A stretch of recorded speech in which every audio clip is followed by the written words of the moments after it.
Okay. Grand Rising, everyone. This is Ron. It is Sunday morning, July 12th, 2026, at 11:03 a.m. We're going to start if we with questions today. See if we have any questions. We primarily talked about yesterday a video that Pastor had Sheldon played for us, and with her talking about something called superpositioning, and it described something that scientists are just discovering the movement and the stages of particles, and particles can be in more than one stage at a time. And depending on what you focus on, is what you that thing that you concentrate on is what takes life. And that's kind of my way of putting it, but and we talked about that in detail, how that affects us and what we build uh when we meditate, or when we think on something, or we let something overtake us, whether it be fear, whether it be whatever it may be. Most of the time, though, it's something that can be negative. And we looked at that or talked about it from collective point to us individually. So that was very interesting discussion, and I'm sure we're not done with it. But two things. One, we left a question on the floor that Charles asked about the rivers in Eden, and for some place last 24 hours since we last talked, and that is the passing of Senator Lindsey Graham. And I'd like to start with that if we may. We haven't forgotten Charles's question, and we will discuss it. But if we don't get to it today, we'll try to tomorrow. But if you will, please, let's see if we have any questions or any comments on the passing of Lindsey Graham. The floor is yours, everybody.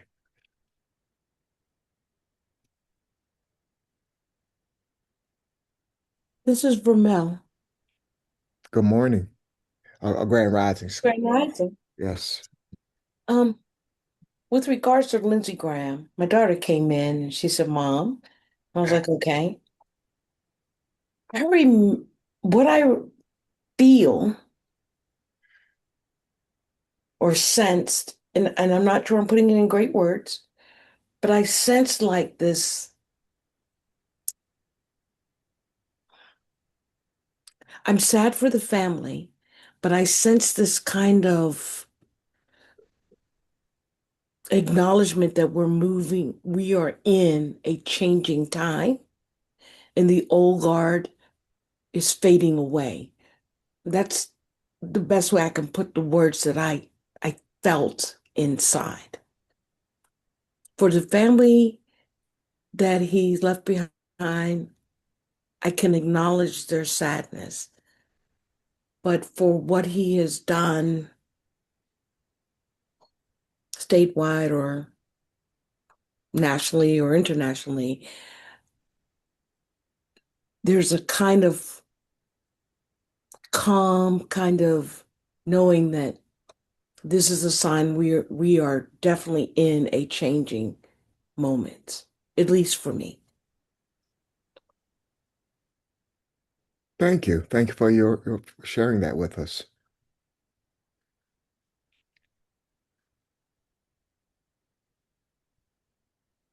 Anyone else?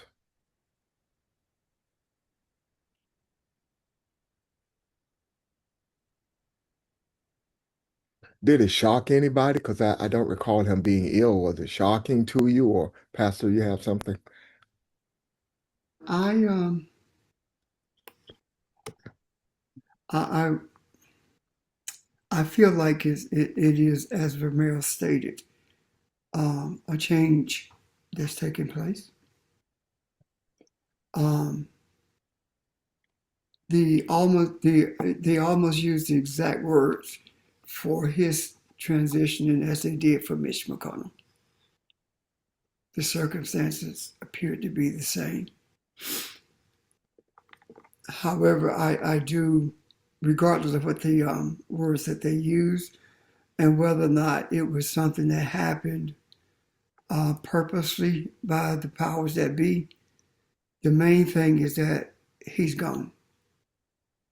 And regardless of how it happened or who did it or not did it, the ancestors allowed it to be. And I think it's a message. And that message being Mitch McConnell used to talk about how that he was from Alabama and that he was a descendant of slave owners. And South Carolina, of course, was the first to secede from the Union. And South Carolina's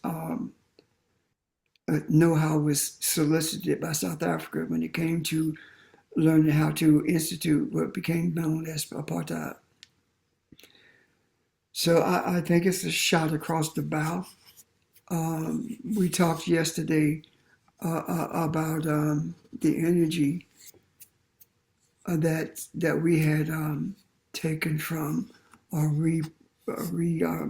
repossessed from the powers that be, and that's why there is so much chaos that we're seeing now, and it's like they don't know. They, meaning the powers, controllers of the powers, don't know what to do with themselves in order to gain total control again. And I think this death of Lindsay says that they will never do that again. And the death of Lindsay is no different than the period that Reconstruction, that we went through during Reconstruction, and the death of Lindsay saying that Reconstruction is over with. And we are going to begin to see the manifestation of what already is. And that manifestation is a brave new world that is being brought into existence for the benefit of humanity as opposed to for the benefit of a few. I also believe that Jesus Niagara's understanding of socialism that he's mentioned in the book called African Socialism is something that's coming into being brought into play now. What I mean by that is a new system of governance is being established as we speak, and all the powers are making every effort to stop that from becoming a reality, but that's not going to happen. So that's what I see. Thank you. Thank you.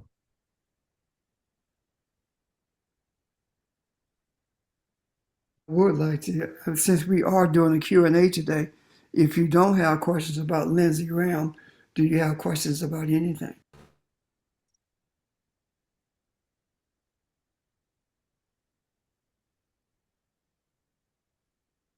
Sounds like this gonna be the shortest Q&A that we ever had.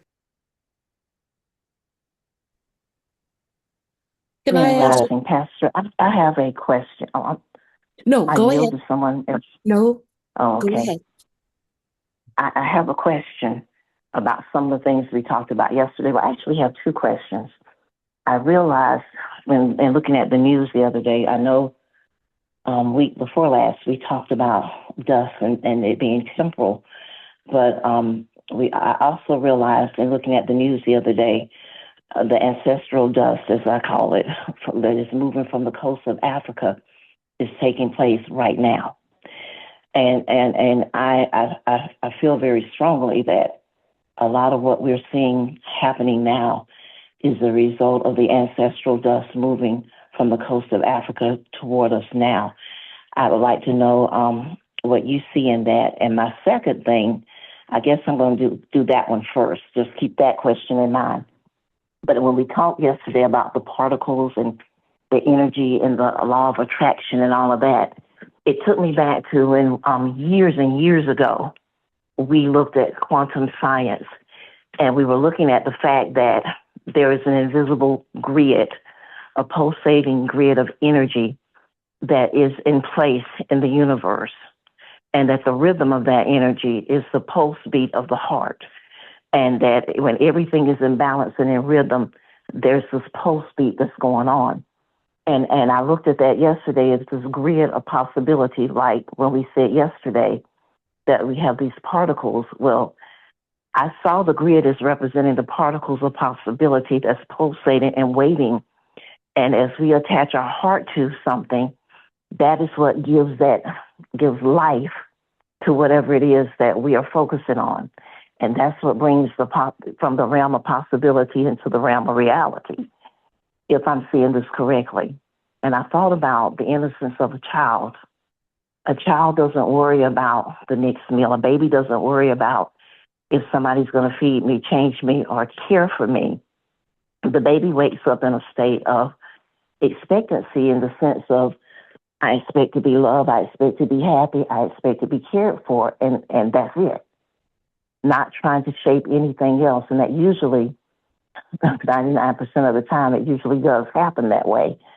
So I began to see it as we were talking yesterday, that if this rhythm and this balance is the heartbeat, like the heartbeat, when we are out of rhythm, I see us as being in cardiac arrest, because now we have attracted something that has changed my physiological signs, my breathing. It has also changed how I'm thinking. It has changed everything rhythmically about me. And now I'm in cardiac arrest, and I need to recover. And how do I recover from that? By disassociating or detaching from, when you talk about in meditation, letting those thoughts pass through, letting those things pass through, and not focusing. Because I think the way George says it, where our attention goes, energy flows. That's exactly what happens. And that energy flowing there is what brings that thing from a possibility to a reality. And I didn't know how to say all of this yesterday, and I don't know if it's even resonating now. But I see that when we are out of the rhythmic order, out of the heartbeat, if something is changing my pulse, and it has me that upset, if something has changed my breathing, if it is just I'm obsessed with it in my mind and I can't let go of it, it's changing all of those things. It's getting me out of the rhythmic pulse of the universe, because it is there, based on what we learned in quantum science. And that was over 20 years ago, and we didn't even really know what we were looking at then. But I do remember us studying that. So, Pastor, would you please address both of those things? And I hope you can remember all that I said. Thank you.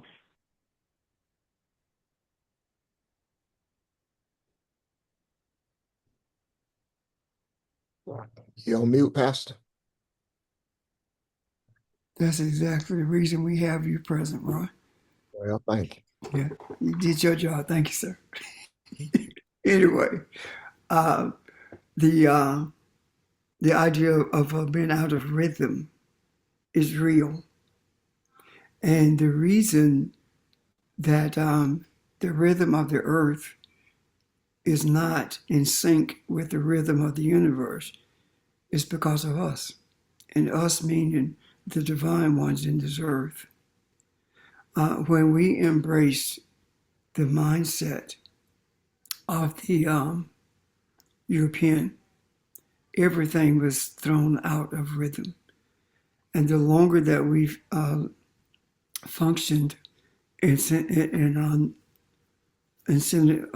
long as we function with that mindset, the more we are out of rhythm with the earth and the universe. The rhythm,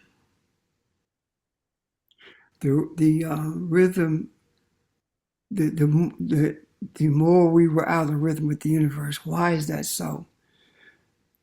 Prior to what we call the modern age, let me put it this way. Prior to the 1900s, we were in rhythm, even though we were enslaved. And being in rhythm is what kept us alive.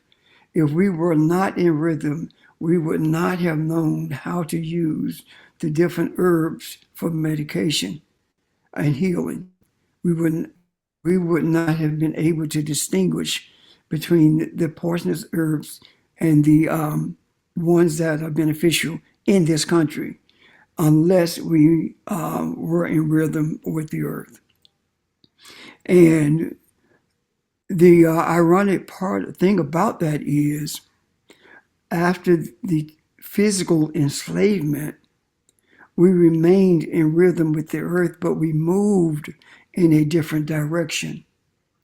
We were in rhythm with the earth, and that is the reason that, what was it, from 1865 to, well, actually, after, let's go back to the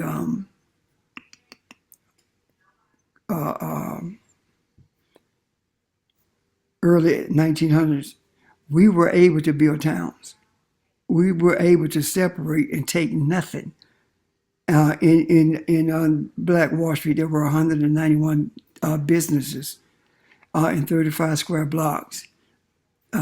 We did that with nothing. So how did we do that? Because we didn't get the stipend, neither did we get any kind of support from the system itself. But we were able to do that. Why were we able to do that? Because we were still in sync with the universe, meaning that the earth rhythm was also in sync with us. However, we remained that way until integration. Integration is the thing that truly removed us from any synchronicity with the earth rhythm. And that integration did it because we bought into a system of oppression, and we accepted and swallowed the oppression hook, line, and sinker, while overtly believing and teaching that we were in a better position because we were white folks. Not realizing that we had lost everything that we had brought into existence, including our dignity and self-respect. The older people in the community were fighting, and a lot of people in my generation were fighting to maintain our separateness. And the separateness is not our separateness based upon race, but our separateness based upon community, because we were thriving in our communities until integration, until assimilation, because it was not integration, because no systems were integrated. It was total assimilation and an abandonment of the systems that we functioned by. So, and we got, we were more and more removed from the rhythm of the universe until recently. In the last few years, and when I say last few years, probably the last 20, 30 years, we started this journey of getting in sync with the universe. And as we begun to become more in sync with the universe, the earth also did the same thing. However, there was a period during this time where the people who looked like us, who were in positions of authority, sold us out. And when I say that, I say it with conviction. The second phase of the Black Caucus in the national government became puppets of the corporations in this country, and that threw us for a loop. We had to fight all the way back. We meaning those of us who were determined to stay in sync to become more in sync rather with the universe. So when did that happen? It does not appear that we are in sync with the universe because of what our eyes see. When we realized subconsciously that we were indeed in sync with the universe. That was during COVID. So you see how long we have been out of sync with the universe. That was during COVID. But our eyes shifted away from material world to the spiritual world. And you say, well, we were doing this before COVID. Yes, we were, but we were doing it in pieces. We were splintered. And COVID brought us to one place. Think about it. We were Saturday, Sunday, and Monday individually. And a rope with the strands of 3 is stronger than a rope with the strands of 4 or the strands of 2. So the strength is in the 3 strands that make up the rope. On Sunday, on Saturday, Sunday, and Monday, those were the 3 strands that were separate. But when we came together on Saturday, Sunday, Monday through Zoom, we became a rope that could not be separated. And in doing so, our mindset also began to sync with that of the universe. And we started noticing things. We were shown, we saw more clearly rather, how the earth, what we deemed to be being destroyed by the ozone layer, by the poison in the microplastics, the plastics in the system, etc. We saw all of these things with a clearer vision, but understanding them, we saw them also as a detriment, but they were not a detriment. But they have always been a source of destruction. However, when we saw it as that, it was the message from the answer, which you make sure your phones are muted, please. When we saw it as that, the message from the ancestors were, we are exposing everything that you need to see. We are showing you how the earth is being poisoned. We are showing you how the earth is being damaged. All these things were being shown to us. And what happened is, yes, we saw them. And yesterday when we talked about the sun itself and how the rays of the sun that are shining through the ozone layers that have been destroyed or torn,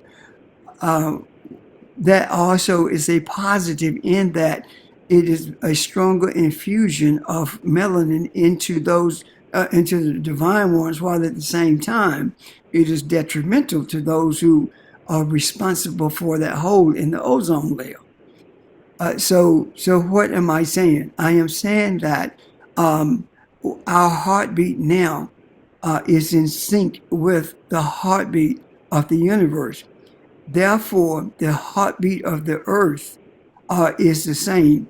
And even though it looks like a destruction of the earth is taking place, even though it looks like that, what is actually taking place is a healing of the earth. And we are seeing the damage that has been done to the earth. Now we are more apt to recognize the repair, the healing of the earth, the redemption of the earth. So, excuse me. So now that nature is crying out, we have recognized that all of creation is crying out for waiting for our redemption, and our redemption comes by virtue of knowing who we are, living according to that, admitting the reality of who we are, without vacillating in conjunction with it. So right now, we are in a space where we have not been in hundreds of years, if not thousands.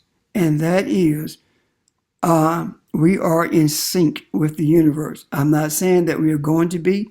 I'm not saying that is going to happen at some point for everyone. What I am saying is, we are in sync with the universe.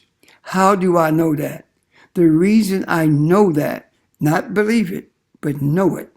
I know that because of what took place with this entity that they named Abraham. If for but one will you save the city. If for but one will you bring the hearts of humanity in sync with the universe. If for but one, if there is one who desire to bring harmony into this earth, to recreate or to become aware that the Garden of Eden has gone no place, because the Garden of Eden is a place of harmony. And if it but one seeking to bring harmony to mankind, will you bring that heart into sync with the universe? Of course. So there are more than one who is desiring to bring harmony to humanity. Therefore, there's more than one heart that is in sync with the universe.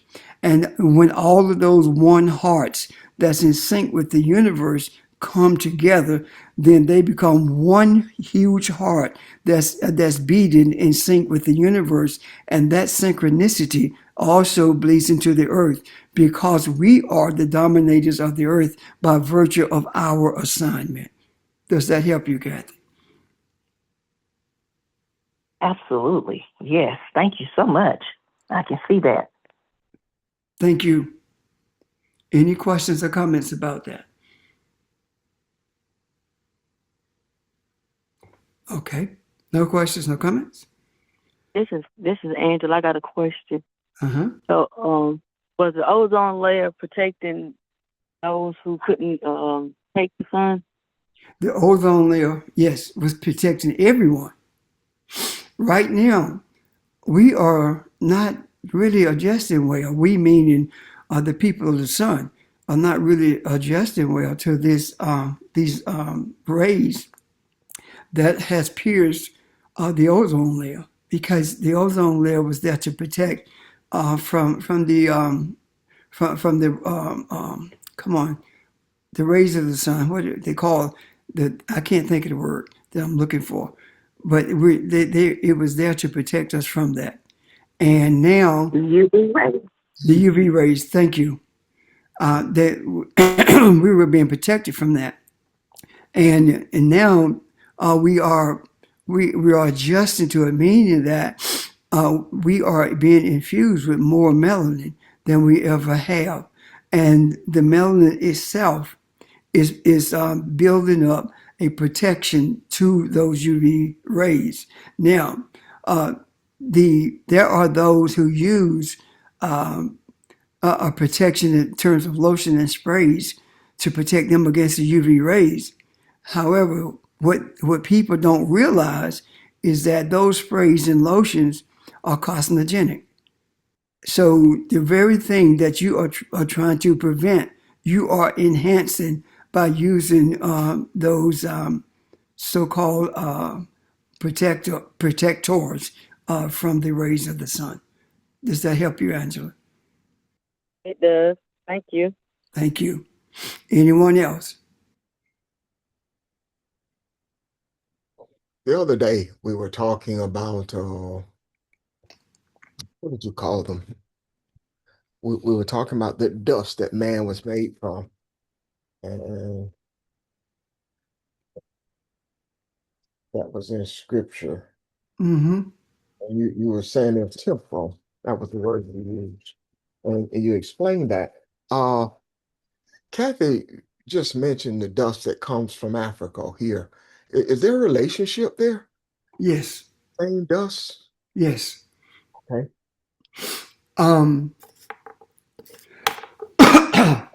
When you're in a desert, you search for oasis. Oasis is a body of water that brings life to those who are traveling in that desert. There is an ecosystem for the whole world. There is an area of the earth that controls the ecosystem for the entire world, and that's the Amazon. And the dust that leaves the coast of Cabelon, the coast of Africa, flows into the Amazon, and it enhances the viability of the Amazon because of all the minerals that's in the dust. So it does it every year, which means that the minerals that's in the dust feeds, but at the same time, it's temporal. Therefore, it has to be a continuous flow of dust to that area. The bigger question becomes, so that being the case, how does it get there? It gets there because of spirituality. The wind that carries it there is the nature of spirituality. So what's happening is from the center of every single mineral in the world, from the place where all valuable minerals are for life, for building, for anything, is that continent. And from that continent, at the center of life, comes the dust to enhance the ecosystem for the whole world, which gives support to the life of the rest of the world in a material way. So the spiritual aspects of that continent are right now also enhancing the the life of the earth. It is when we get into the place where we talk about the rivers that Charles asked about, we cannot do that without talking about Eden, the Garden of Eden. And Eden is a sacred place where we are in constant. Would you please make sure your phones are muted? It is a place where we are constantly in contact with, or in harmony with, I say, our Creator. And what happened in the Garden of Eden was that a harmony was became our subconscious, and we can get into that when we talk about the tree of knowledge of good and evil. However, what I'm trying to say, what I want to say, is this: that this sacredness of that dust is twofold. One is that the spirit of life is carrying the life of the material world.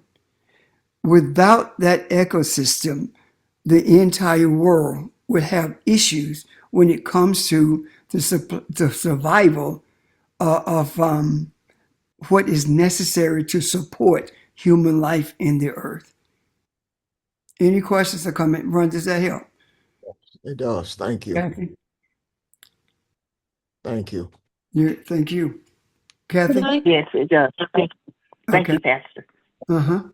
can I ask a question here? Of course. The dust that you and we've been discussing, does that embody the essence of the African socialism you mentioned before, which I guess would be Cableonian? Okay. The spirit involves everything. As far as that socialism I mentioned, the reason Julius Nyerere called it African socialism is not because it was African socialism. He called it African socialism because if he had written a book about African governance, no one would have paid it any attention. Okay. However, when he wrote and titled it African socialism, it was because he knew it would catch the attention of those who saw the title. Because socialism is a European concept that involves care for all the people, but it often morphs into something different than that, where it ends up being everyone is taken care of with the exception of those who are not well connected. For example, right now, the people who live under socialism in this country are the billionaires and millionaires. They live under a system of socialism. The rest of us live under a system of capitalism. because when General Motors was about to go out of business, the government paid for them to be able to function in a society where money was scarce. The government printed more dollars and made it available to too big to fail folks, like Bank of America as well. Okay. These are socialists. That's what socialism is. Okay. Capitalism, we live under capitalism. Small businesses, your neighborhood stores are capitalistic in that if you are not able to survive by attracting business, you go out of business and the government is not going to help you. That's capitalism. And capitalism is another way of saying might makes right. Machiavelli. Okay. When we talk about Jules Nyerere and this and what he wrote about is more of what of African communalism. And the closest thing to African communalism as a system, as the systemic governance took place during those periods of time, you can see that by looking at what happened in Libya during the period of Gaddafi. If you read what Gaddafi, the system that Gaddafi established in Libya, you will understand very clearly what Jules Nyerere was talking about when he spoke of African socialism. And that's the systemic system, that's the system rather, of governance that we thrive towards now. Does that help you? Yes. Great. Any questions about that or comments? So I just want to make sure I'm not going to get this confused. When I hear African socialism, that's just a tag word for those that wanted to get people interested. But we're actually talking about African Communal living. communalism. Communal living. Okay. Thank you. Yes, ma'am. Any questions or comments about that? I have a question, and it kind of ties what you're saying to Kathy's initial comment and question about our mindset. Could you speak a little more about the mindset that was erased that relates to what we're talking about now, this concept of the communalism? Okay. Mindset. You're gonna push me into something I wanted to talk about later on, in like next week. But anyway, in order for us to look at that, I would have to speak to what I have been shown. And what I have been shown in relationship to mindset is this. Mindset, all mindsets had its genesis in what is called the Garden of Eden, which means that even before the essence of Elohim was flowed into a dense vessel called the body, the mindsets were in place. When we look at the tree of knowledge of good and evil, as well as the tree of life, what do we see? What we see is the tree of life is the life of this earth environment. And what I mean by that is this. Life in this earth environment is twofold. Life in this earth environment is a source that sustains the spiritual essence of who we, the first ones in this earth, are.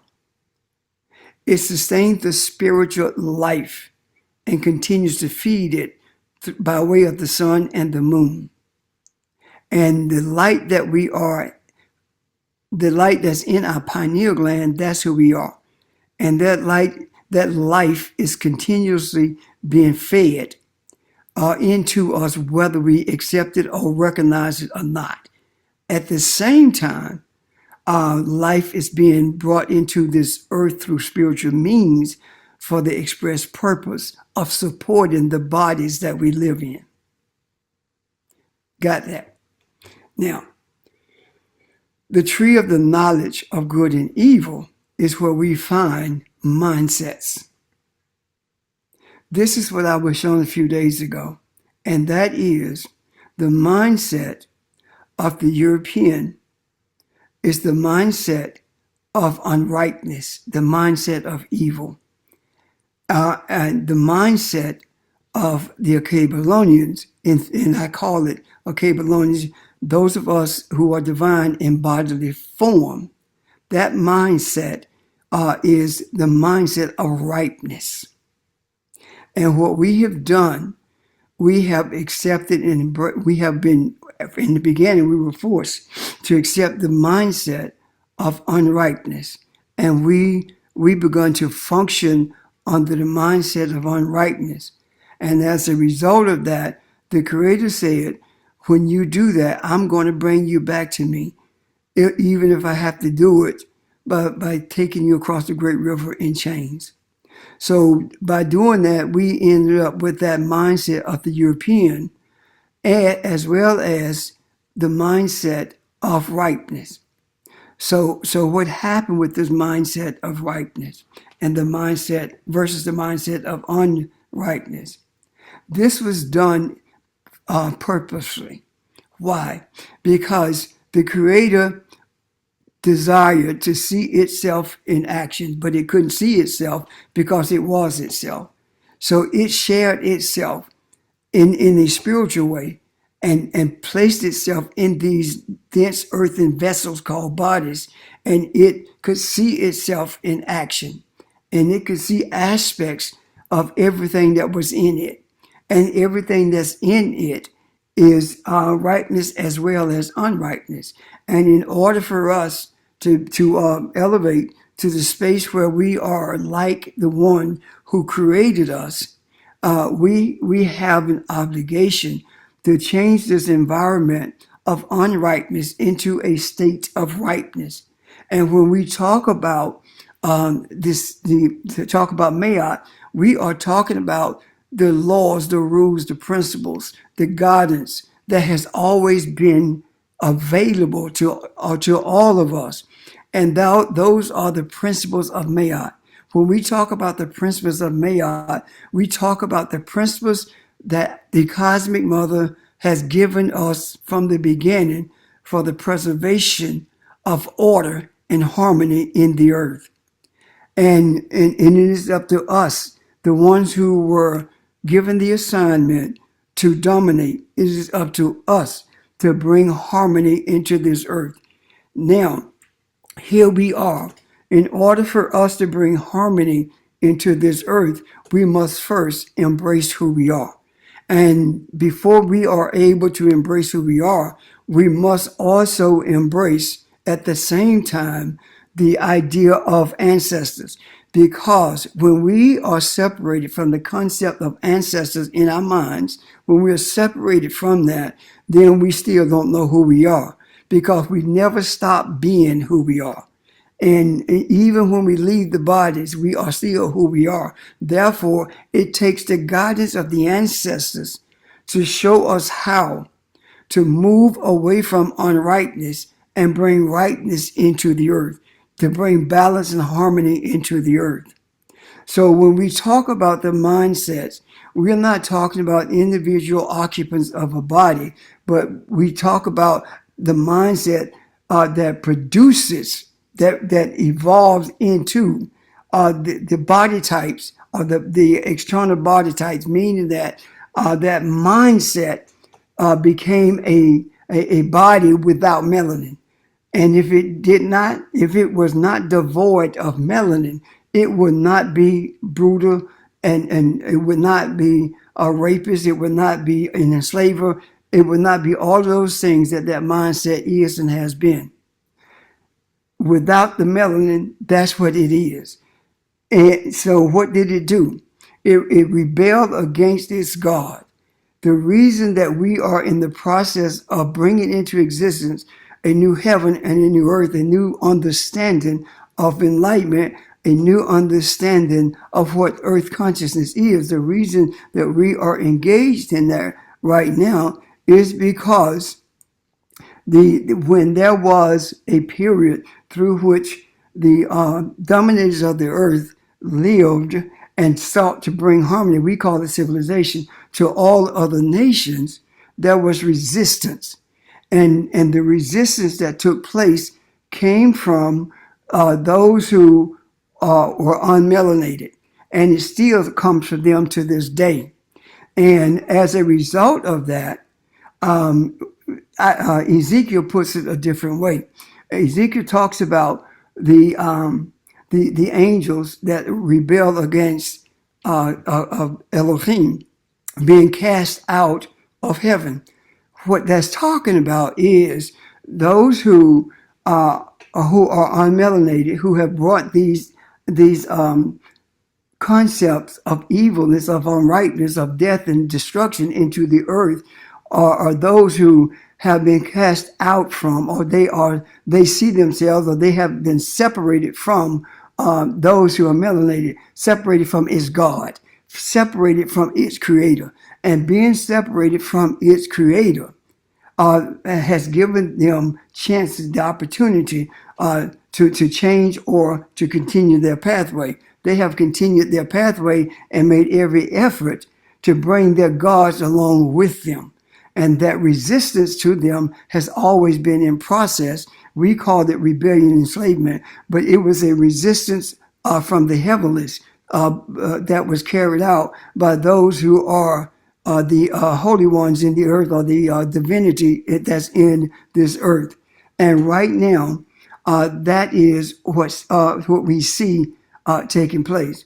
Now, it says that also the scripture talks about they made it with the daughters of God.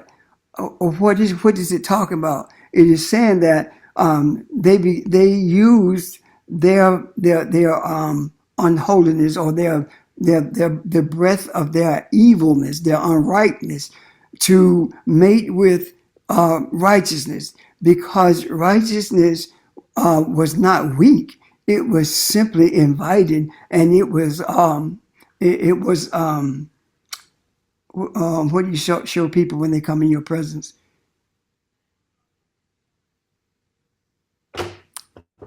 Come on, what word am I looking for? A facade. They were perpetrating. They were a facade, which is not true. We were what to them? Inviting. And that facade we embraced. And what happened to that? When we embraced it, they showed us who they really were. And that's how they forced us into mating with them, through rape, through pillage, through all of those things that we are very much aware of, that we have gone through. And when I say rape, I'm talking about physical rape as well as mental. When I say enslavement, I'm talking about spiritual enslavement as well as physical enslavement. So when Ezekiel talks about them being cast out of heaven, it's talking about separating them from Mai. And the giants is talking about their power, their strength, that they lord over others. And then when they talked about mating with us, that is in itself assimilation that we call integration. That forced us into a type of blindness that made us believe that we could become as they are. And there were those who were constantly saying, "Don't trust that. That is not true. That is not going to happen." But we did it anyway, and the way we did it is by rearing our children. You got to go to college. You got to get an education. You got to be a part of the system. You got to work twice as hard in order for them to accept you. But all of that was wrong, regardless of how hard we work, regardless of how much brilliance we have, regardless of how well we fight in their military, regardless of how we bring corporations online and help them to function. We are never accepted. The only thing that they accept is what they can steal from us, our intellect, our creativity. Those are the things that they drain from us. And to this day, we still are perpetrating. We have taken on the pseudo personalities of them, and that means that we are still trying to relate to them by virtue of enriching ourselves financially, so that we can be accepted by them. Now, everyone who is comfortable, who has wealth, that does not say that they are doing that. It is what your mindset is. It is what you do with what you have. Are you generous? Or are you stingy? Do you share what you know or have with those who don't know or don't have? Those are the aspects that separates us from being a copy of the mindset of that European. So Virginia, when we talk about mindsets, we are talking about a mindset that is highly melanated, because it is indeed the divinity in the earth. And having brought everyone else into this earth, we have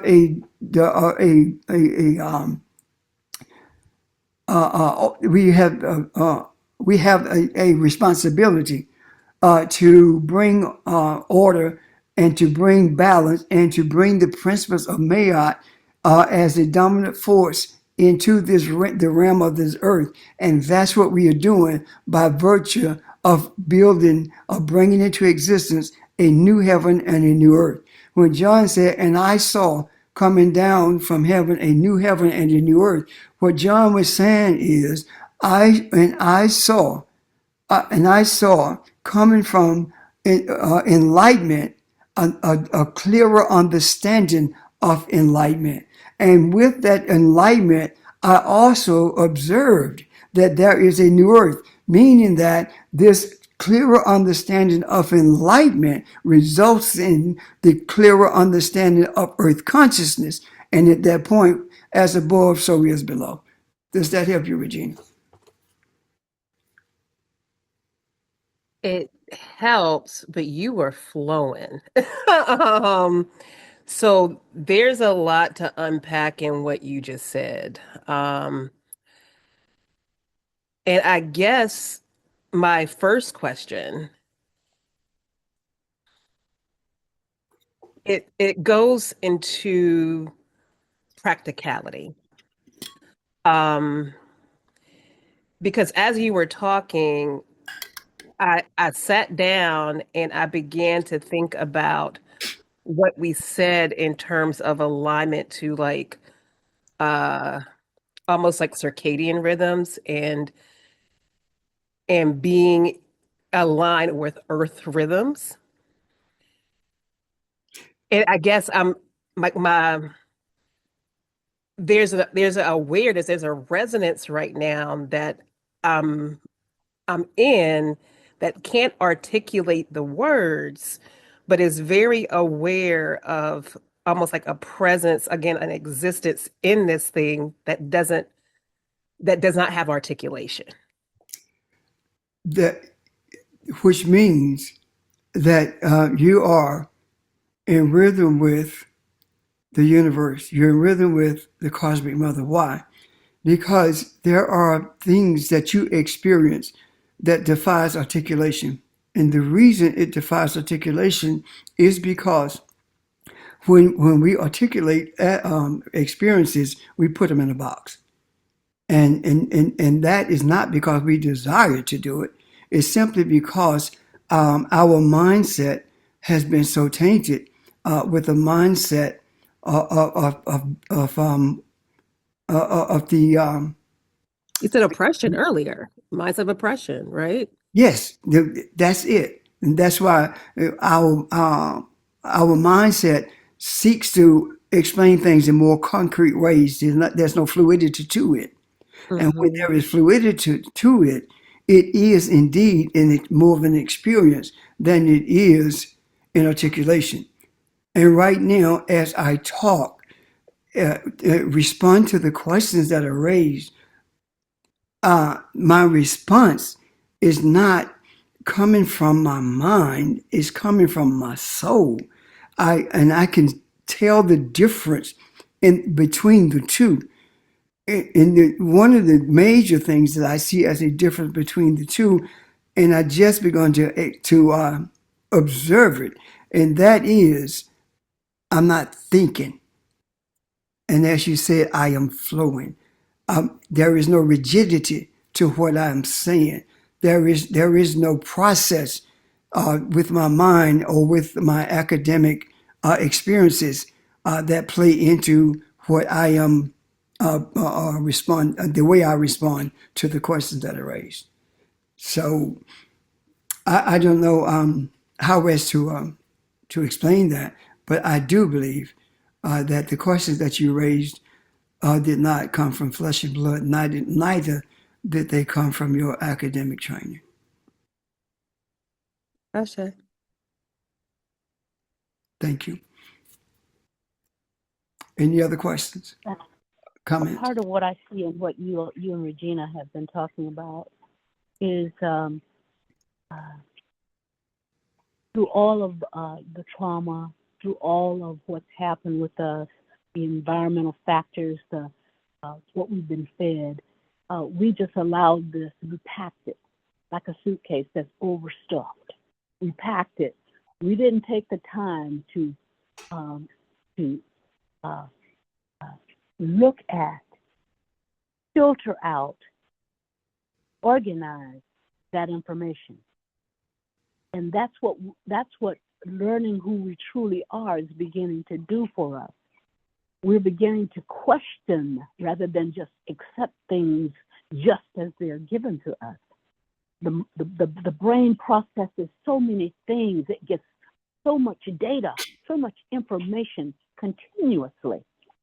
And the brain, it's up to us to begin to filter that and to organize it and to set parameters around it, seeing what we believe is just stuff versus what is useful to us. And so that's why things seem so chaotic, because we built our identity before we knew who we were. We built our identity on the emotions we felt with all of this data, all of this information that we thought might be useful to us, but it was just given to us, fed to us. They were lies, they were whatever, and they oppress us rather than free us. So now what we're walking into is, and I mean that figuratively, not what we're dealing with now is accepting the responsibility of who we are as divine ones. And because we dwell in these physical bodies, then we have to set up the boundaries. We talked a little bit yesterday about our kingdom. Well, the divine consciousness is our kingdom. That's who we are. And we are the ones that have to set the boundaries around what's acceptable within our kingdom, or what we will receive in our kingdom. We've got to put up no trespassing signs to stuff, to data, to information that is not beneficial. We have to put up a sign, a big stop sign with all the boundaries that surround the kingdom, our consciousness, our divine consciousness. And when we put up those stop signs, then we have to ask the question, what are you? In other words, the questions are those ideas and those thoughts that have no value, that have no benefit. And we talked about collapsing possibilities yesterday. Well, that's what all of this is. We not only observe, but we organize and we define what gets into our kingdom, what gets into our divine consciousness. And if there's anything that says, I need, help me, stop, no trespassing. That has to be changed into I am the universe and the universe is me. And once we transmute that and change it from a statement of lack to a statement of just encompassing what we truly are, then that can be allowed into our consciousness. Because what we allow into our consciousness, what we allow, it is what we built our identity on for years and years and years.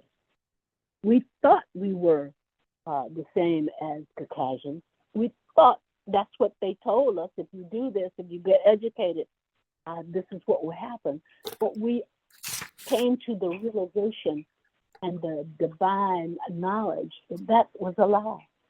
And so it's now up to us individually as well as collectively to not only stop that information from getting into us and just accepting it just as it's given, but to question it and to transmute it and to change it into the principles of the universe.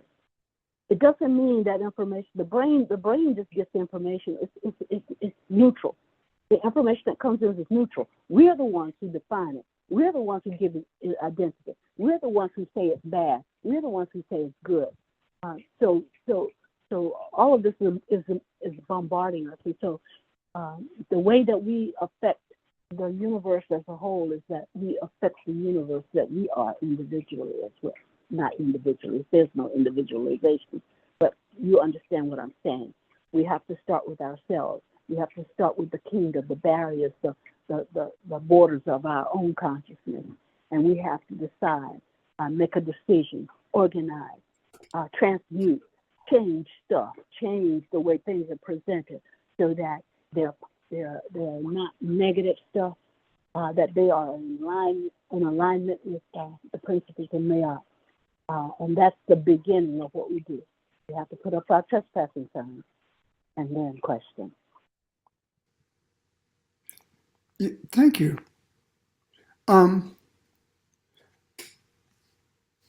One of the things that that came to me, Barbara, when you were speaking is this. One of the things that has kept us away from understanding who we are is when we have been taught to believe that people are people. That's not true. There are people and there are gods. And gods create people. God bring humans into existence. And the gods who create humans, who bring humans into existence, bring them into existence in the image and likeness of the gods. And rebellion has taken place as a result of that. What am I saying? The physical vessels that we occupy,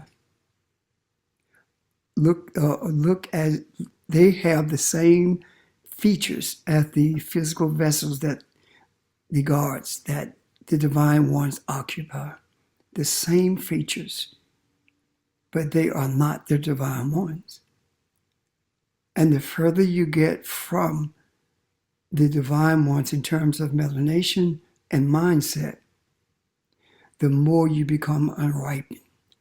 And the more you become unripened, the more you become antithetical to what divinity is, to what spirituality is, the more you are ingrained in being religious, the further you get from the divine ones or the divinity or the essence of the divine, the ones who created you.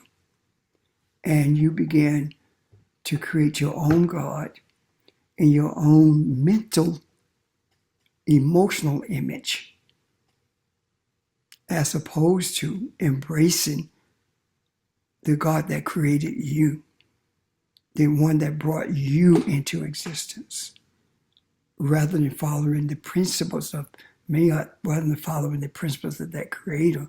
You create your own principles, and they are greed, pillaging, and all the other things that are antithetical to righteousness. Again, thank you. Are there any questions about what Barbara said or comments, or what I said for that matter, or what's been said, period? Barbara, I want to ask you to do something. When you talked about being one with the universe, would you go deeper into that, please? Yes.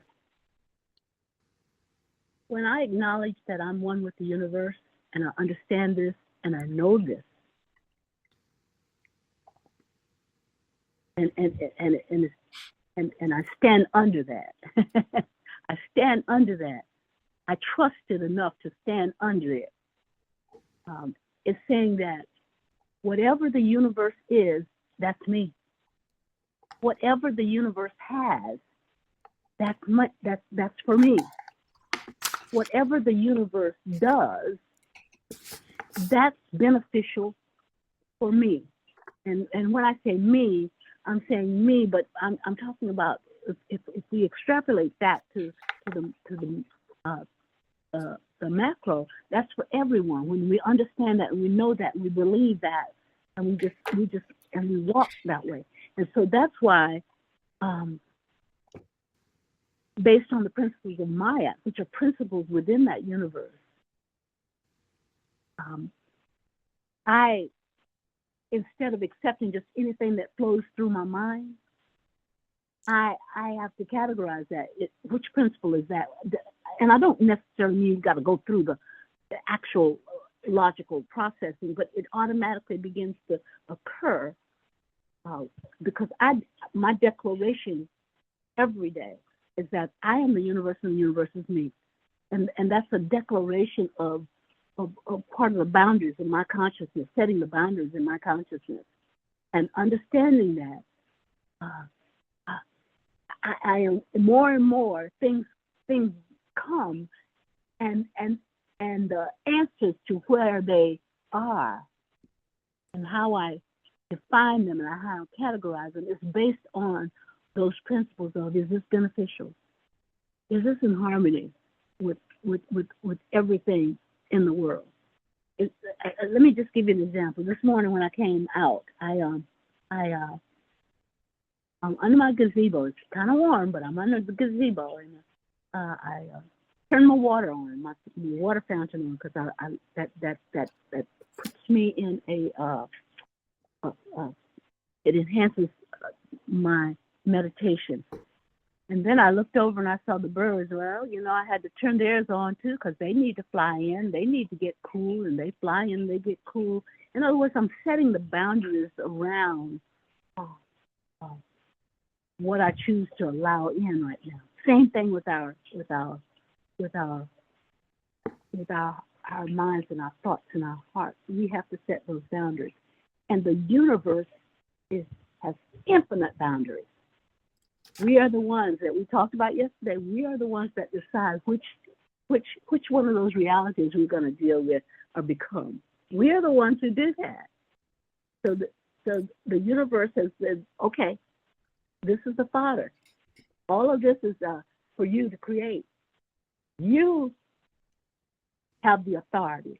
You have the responsibility. Something Dawn said yesterday, I'm accountable.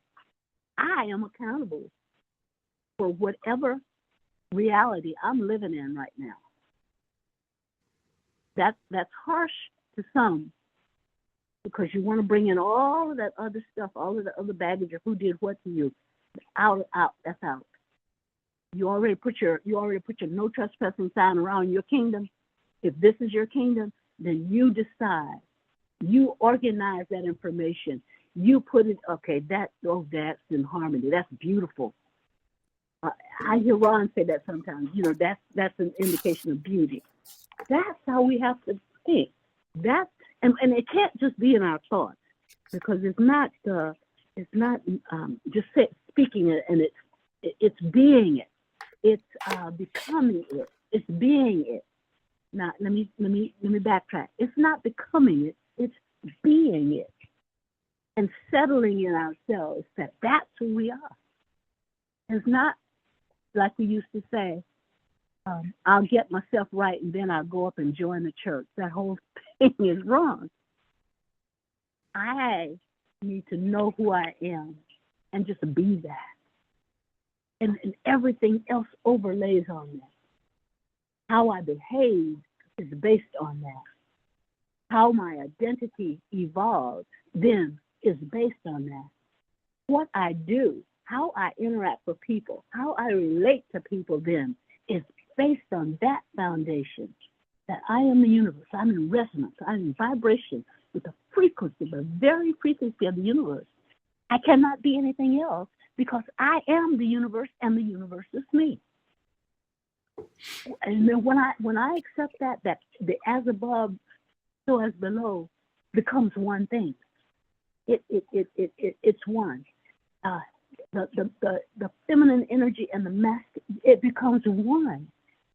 And I'm talking a lot, so I want to see if that addresses what you asked.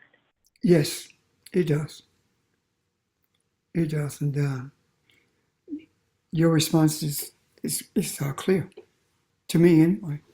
Thank you. It's not that you're talking about, you just explained it. Appreciate it. Appreciate it. Welcome. Are there any other questions? Let me change that. I'm being very careful with my verbiage now. I'm not going to say you're welcome. I'm going to say my pleasure. Thank you. I'm glad you did that because if I'm right, when you say you're welcome, you're saying that's a blanket welcoming, and that's inviting anything into you, into your space. Am I right, Barbara? That's what you're talking about, right? Yes, sir. And it also says that I'm responding to something you said, also from a position of lack, and I just feel that lack, and that's not what my pleasure is. My pleasure. I am glad to offer that information. Yes. I like that. And taking the welcome mats up from your front door, because it sends a message also. Thank you. You're quite welcome. We don't know what's being said, whether what's being said is going to be food and understanding for all of us or some of us. What I'm saying is this. What we say may seem to be minute or benign, but everything means something to someone. The setting that we're in is conducive to that. And our desire is for that to always be present. Thank you. Are there any questions? Because I want to talk about something else in a moment that came up when Barbara was talking. Yes, this is Angela. I got two questions. The second question is different from. You might want to do it another time. But the first, excuse me, Angela. This is a Q&A, and doing Q&A, okay. we ask anything. Okay. Okay. Okay. The first question when you was talking about the dust, I think Ron asked the question about the dust, spiritual dust in the garden, and the dust connected to the dust storm. And did you say that it was connected? But I didn't really. I need more. I say yes. It is connected in that both are temporal. Your body is temporary. It's temporary. You lose your body. Your body goes away. It returns to dust, but you don't. And the dust that's leaving the continent flows into the ecosystem of the Amazon in order to enhance it, in order to make it more viable or to keep it viable, because it is the controlling point for the environments around the world. And the dust is brought there by our ancestral spirit, which is called the wind blowing the dust there. Is brought there to keep the physical world intact, help it survive. Does that help you, Angela? Yes, it does. Okay. Thank you. Your next question. And yeah, the other question is, when we talk about trauma, releasing trauma. So I know our bodies, the bodies that we are in now, is new. But when the person transitions and they and the spirit returns back to the spiritual connected entity.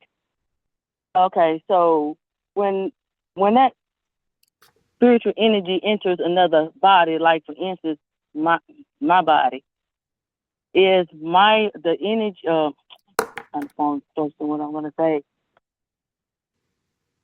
Does that ancient energy from the past, the past life enter into this body has trauma? Because when we talk about releasing the trauma, so are we receiving the trauma from the ancient that's in our body versus the trauma that we experience, to release it, or is just the individual trauma? It's not, connected to past trauma. If I'm trying to explain what I'm I trying to understand say. exactly what you're asking. I understand exactly what you're asking. When first of all, you don't reconnect to the light or to the source. We're always connected to that. So when we leave the body, we become more aware of our unicity, our oneness with it. Okay. Now, what you're asking is a question I do believe is about reincarnation. When you exit this body, does that energy enter another body? Is that what you're asking? Yeah. Okay. This is what I see and understand, and I welcome anyone to help bring clarity to this question. Is that the energy that leaves Angela's body becomes more aware of who it is and its unicity with the source. And before that energy enters into the earth, that energy makes a decision about what it wants to do to enhance the earth. For example, that we talk about that child being here before because of what that child knows. Why does that child know that? Why would we say that child has been here before? Now, understand something.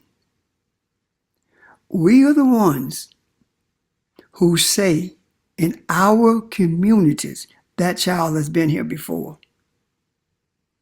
We're not talking about the energy going into an animal that was once in a human. That's not what we're talking about. We're talking about the energy that left that body of old, and that energy returning through another body. And that energy has made a decision about the course of his journey before it is brought back into the earth in another body. And that understanding, that knowledge of that is what guides the pathway of that child. And we are the interrupters of that pathway. And we are interrupters because we tell them that you don't see anybody. Or we say to them, how did you know that? Or we stick them in front of a TV, or we stick them in front of video games, and we don't allow them to spiritually grow or process. We limit them. And there are periods in their lives when they get on course and travel that journey. There are periods when they get so caught up in what this world is offering until they forget the journey that they were destined to travel, and they just do it their way. And then when they leave that body, it comes back differently in another body. Now, the journey that you take before you enter a body determines who your parents will be, because the energy that you desire to be in the earth mates with the energy that will help you travel that journey. Now, once you are born, as Kathy said, you take no concern about whether you're going to be fed. You take no concern of whether or not you're going to be left in front of a fire station. You take no concerns that at all, because the innocence of your existence is opportunity for you to continuously receive from the Creator and travel the journey that you're destined to travel, or the freedom to be in strict obedience to everything that you are told, and to dismiss those interludes with raising questions about what's real to you and what's not, making statements about things that you are being shown. And if you continuously do that, then you will not stay on the journey that you were destined to travel. And I can give you an example simply by everything that's happened in my life. When I look at it retrospectively, has led me to this point in my life. When I was in college, after I left high school. Well, let me back up even before that. When I was 14, I had the largest youth organization in Union. And it was geared toward bringing equality to all of us. And that I exercised that in high school when I led a cafeteria boycott and only one person ate. And that one person who ate was my brother. But that's a story for another day. So when I got to D.C., I was not going to D.C. to go to school because I had a scholarship. I had won to Johnson C. Smith in track, and I had a merit scholarship to Howard University. And I wasn't going to take any one of them. I was going to stay at home. But circumstances forced me to go to D.C. And when I went, where did I go? Straight to Howard University.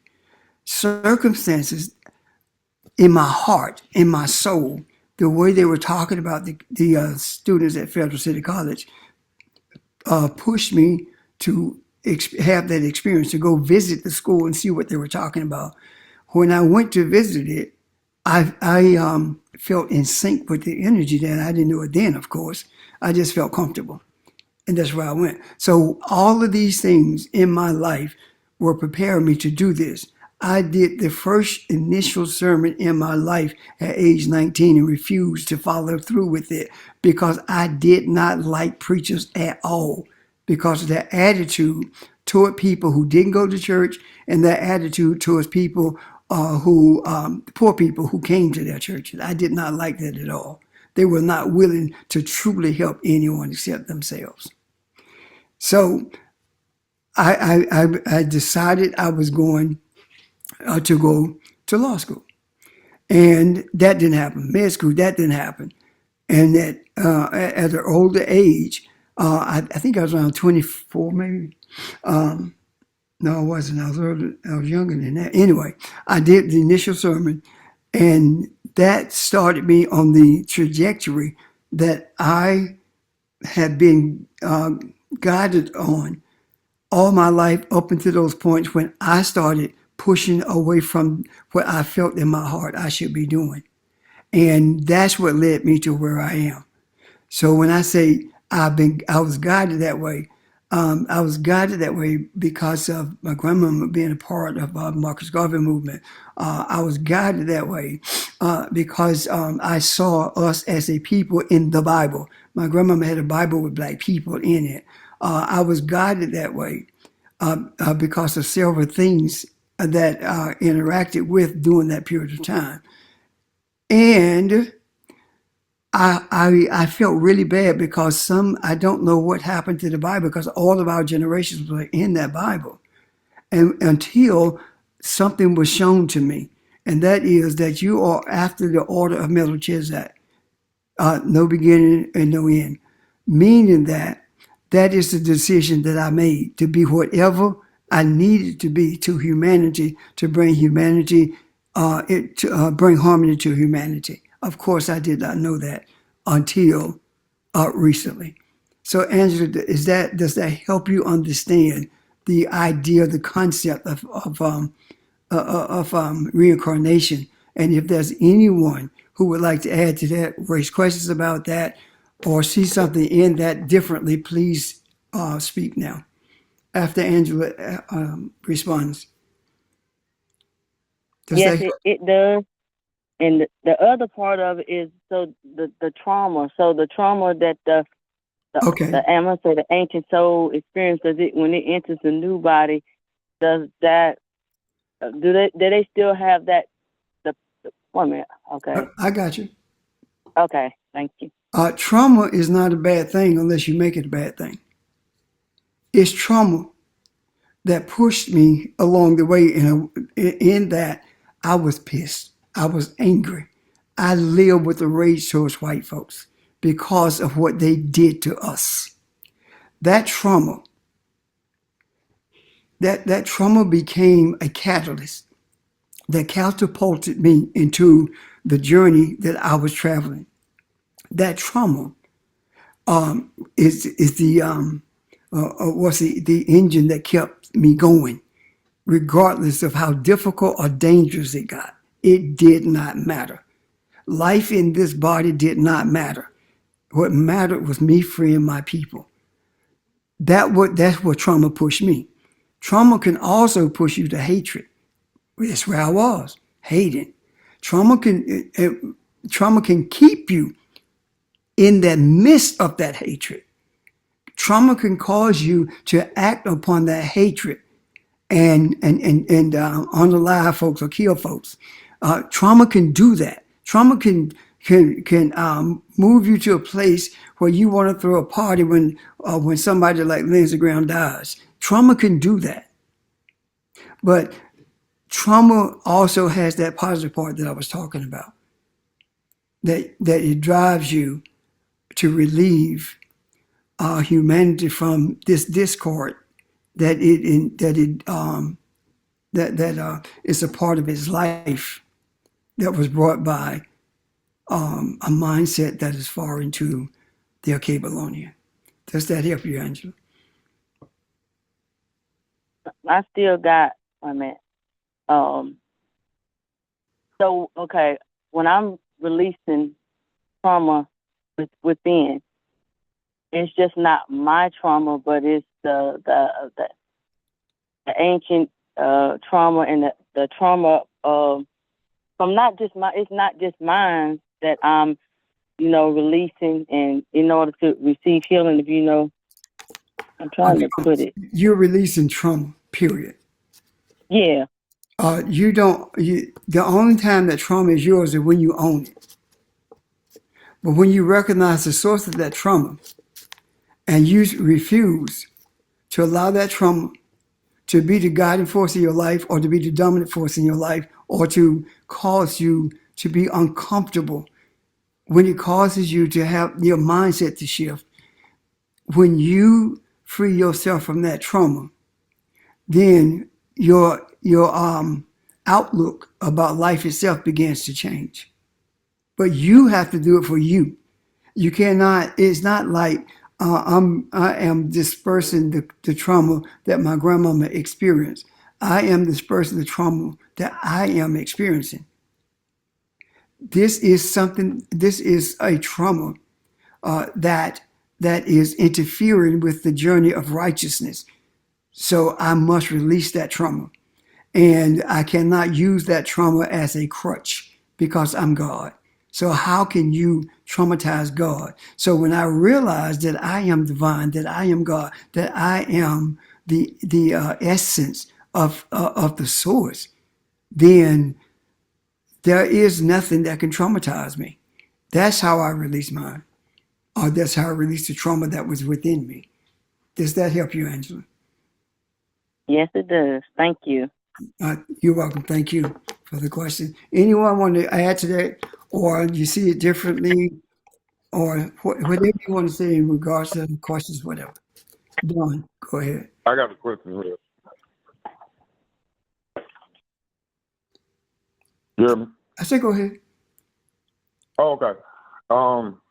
I believe this ties into what Angela's question, because my question is kind of along those same lines. You had mentioned something yesterday, and it kind of like made a light bulb go off, but I didn't know how to frame my question. You had talked about, when you had said something about bloodline, and you had said that the bloodline doesn't come from the father, but from the mother. Yes. And so I was thinking about this, and I had read something a couple of days before that, and it was saying that your mother is always with you. And it was saying science has proven it because you carry your mother's cells in your heart, a couple other organs, but also your brain. And when I started thinking about the brain, the first thing I thought about was the pineal gland. And then it says your mother also carries her mother's genes with her as well. And then when you were talking about reincarnation and things like that, I wasn't thinking so much on the terms of that person coming back in the earth, but also that energy coming back in the earth because it still has a mission to accomplish. And so I kind of got to thinking about that and thinking that, and then like some things I was reading, it was talking about like the different names in Africa for the spirit, the car, I say like just different things when it talks about the spirit. And then I was thinking about how the womb and all this comes from the mother, and thinking about the womb and thinking that us trying to connect and us trying to get understanding that we're all figuring out what our mission is. And it may be, and it not maybe it's connected, but it is connected some way. And I think that what we're doing now is finding out how it's all connected. That's it. Okay. We're finding out that all of it is the same. All of us are feminine. All of us. And the reason I say that is because femininity is what brought into existence a physical difference in our bodies. And what femininity did, femininity gave these physical bodies sexual organs that are the same as the females, but they are in different places. And they are granted a different order of what they bring into existence or what they do.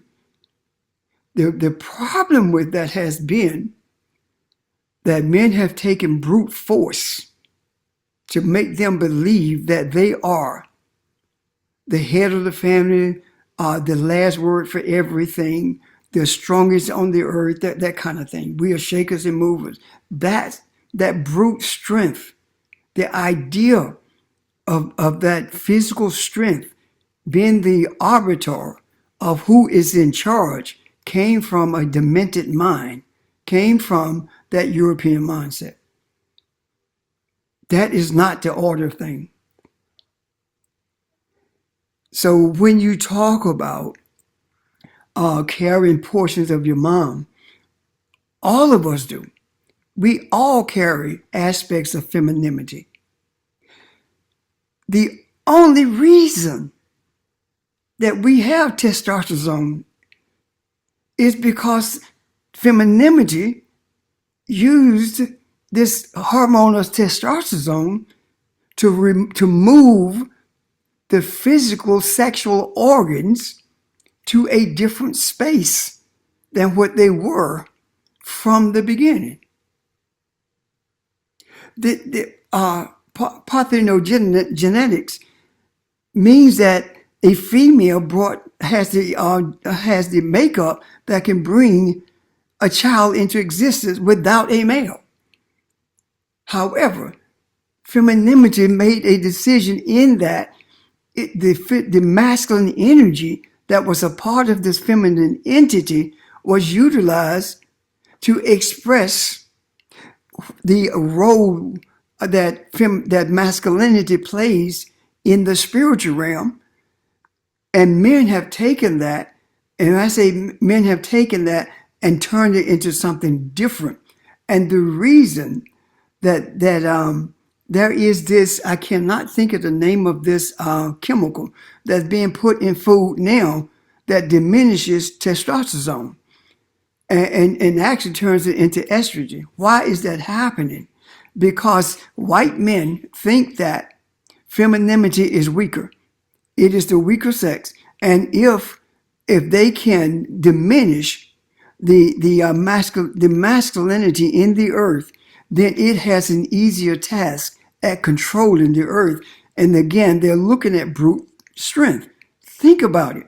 The only things that demented mind has brought into existence is weapons of destruction, not things that are beneficial to humanity. If you look at those who created what we call invented stuff, that's what we see. So when you talk about that, John, yes, we do carry these aspects of our mom and our bodies. And how is it that masculinity in our communities responded to that? When we had our own communities, when we created the energy in our communities, when an athlete got on TV, he said, "Hey, mom," not dad. "Hi, mom." He was recognizing that femininity, and if you talk about somebody's mom, that was a fight. That is the protection of femininity, but in a brutal way. So yes, we do carry that respect. We do carry those genes or those hormones that relates deeply to our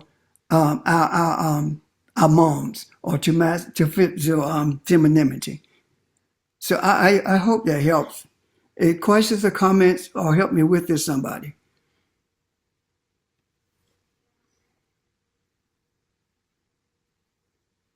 Okay. I think it's clear. Done? Is it? Oh, yes, it is. Okay, thank you.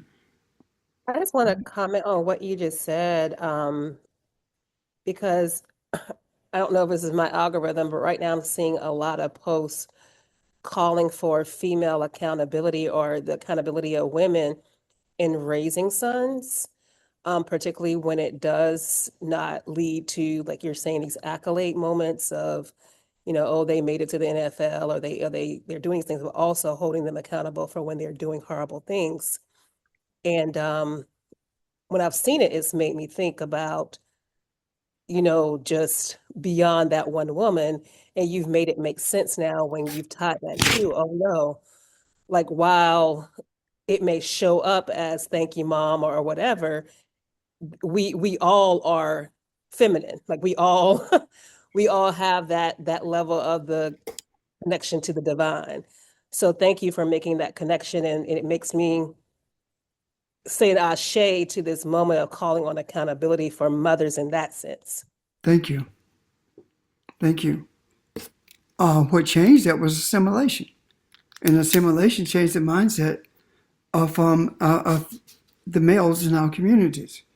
And in order to make sure that the males became as violent as they are, they were indoctrinated through TV with military movies. They were indoctrinated through video games with violence. They were indoctrinated through street violence. Because if you look at the history of the gangs that originated in California and LA in particular, you will see that those gangs were financed and backed by the CIA. They were brought into existence in order to create friction in the community and to have internal violence that was destructive. And that is why they organized two different gangs and gave them the crack cocaine to sell in our communities. And there were those who wouldn't do it. And then what happened? They began to move the jobs out of what they call the inner city, and they moved them to Mexico or to China, to Canada. They did whatever they could to take these plants away from as far as they could away from the inner city because people did not have transportation to get to the suburbs, or they moved them like BMW to Spartanburg because there's a less dense population of people who look like us when you look at the whole area than it is, say, in a city like Philadelphia or a city like New York. There's a difference there. So all of these things are not done haphazardly. They are planned. In 1971, there was a lawyer in Richmond, Virginia, who wrote a memo, a one-page memo to his friend, and it was supposed to be eyes only. And what he said in that memo was that in order for America to become what it is supposed to be, which is a white nation, we are going to have to be controlled by the people. Going to have to be controlled by corporations, and the way to get that into place, we're going to have to control education. And that person, of course, it was more than that, but everything he delineated came true and resulted in what we see now. And that's what he was projecting. And in 1972, Richard Nixon appointed him to the Supreme Court. And that person was Powell. And Powell is the one who wrote the ruling that corporations are people, that allowed corporations to give unlimited amounts of money to political campaigns, and also put in place a group who were monitoring the textbooks so that the control of education would be in the hands of corporations, and which means that people were lulled to sleep through education. They were taught to have a job. It is no different than what was happening, apprenticeships that were taking place if you wanted to be a doctor. But it was used in a vile way. And that vile way is now education. You think you get arrogant with your education. And you don't understand that you are being educated to be a follower of the system, to be a perpetuator of the system, as opposed to being a free-thinking source within the confines of the system. And if you look at the difference between the education when I and people my age or went to college, we learned, we were taught more in depth in different areas than people are right now. Once you make a decision that you're going to major in information systems, you're pigeonholed. And for the rest of that time, that's where you're geared. But when we were there, if you decided that you wanted to major, let's say, information system or chemistry or whatever, if you decided you wanted to major in that, you had the opportunity to bring in more electives outside of your major than you do now. And that's how corporations control education. Because right now, an engineer, a doctor, is just what that is. They are geared toward being what they were told they were going to be, without even having being exposed to the social sciences that would give you a broader sense understanding of the society itself. One of my majors was economics, and during that period, I was exposed to, of course, the Japanese economic system, but I also was exposed to urban planning. I was also exposed to the what I talked about earlier, African socialism by the Jewish narrative, and especially history, because that's where I really love that.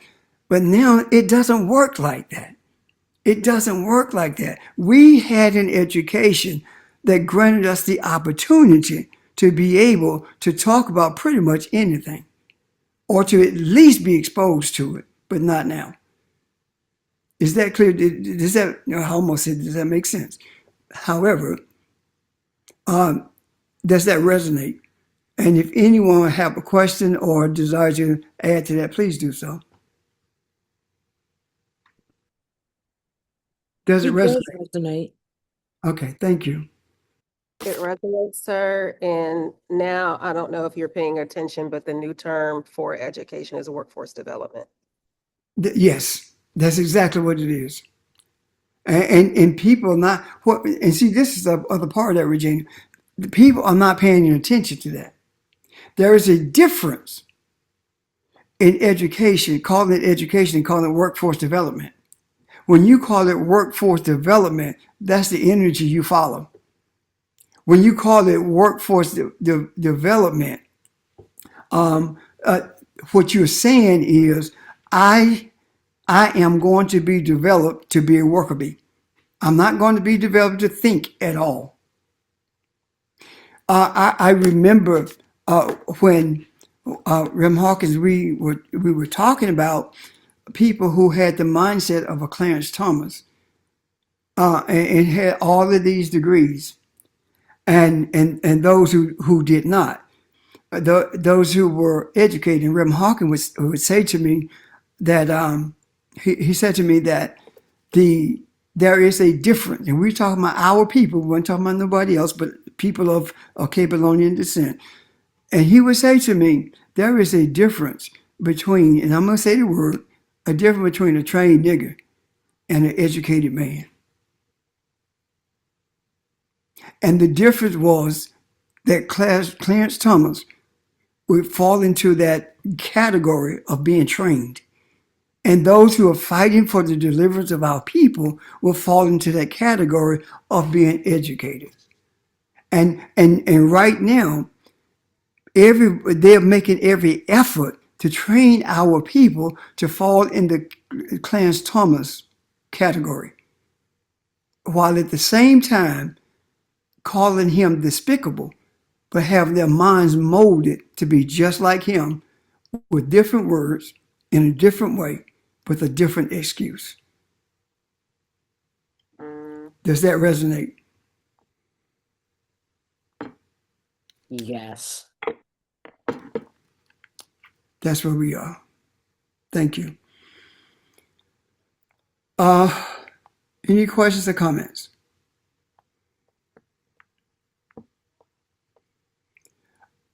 Okay. We have been talking about the kingdom of God. Yesterday, I made statements about being the light, the enlightenment of the world, the kingdom being in us, and we being the temple of the Holy Ghost.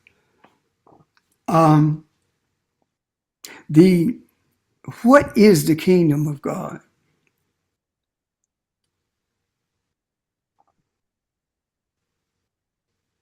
That is not rhetorical.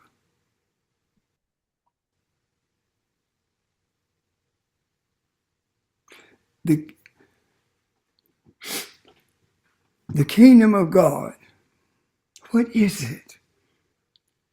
It is where the space where God has dominance. The space where divinity dominates.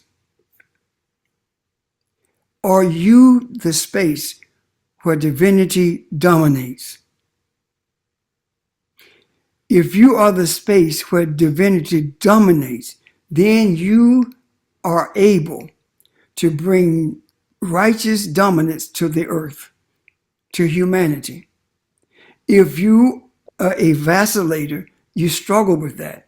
If you are not space for the for the domination of divinity, then what are you? something will always be dominant in your life. The question becomes, what is dominant in your life? And I cannot answer that for you. Neither can you answer it for me. But there is always something that is dominant in your life. What is that something in your life? You have to ask yourself that.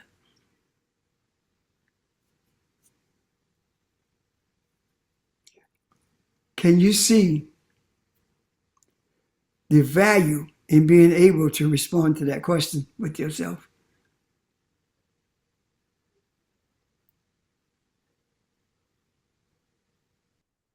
I can. Thank you. Thank you. Anyone else?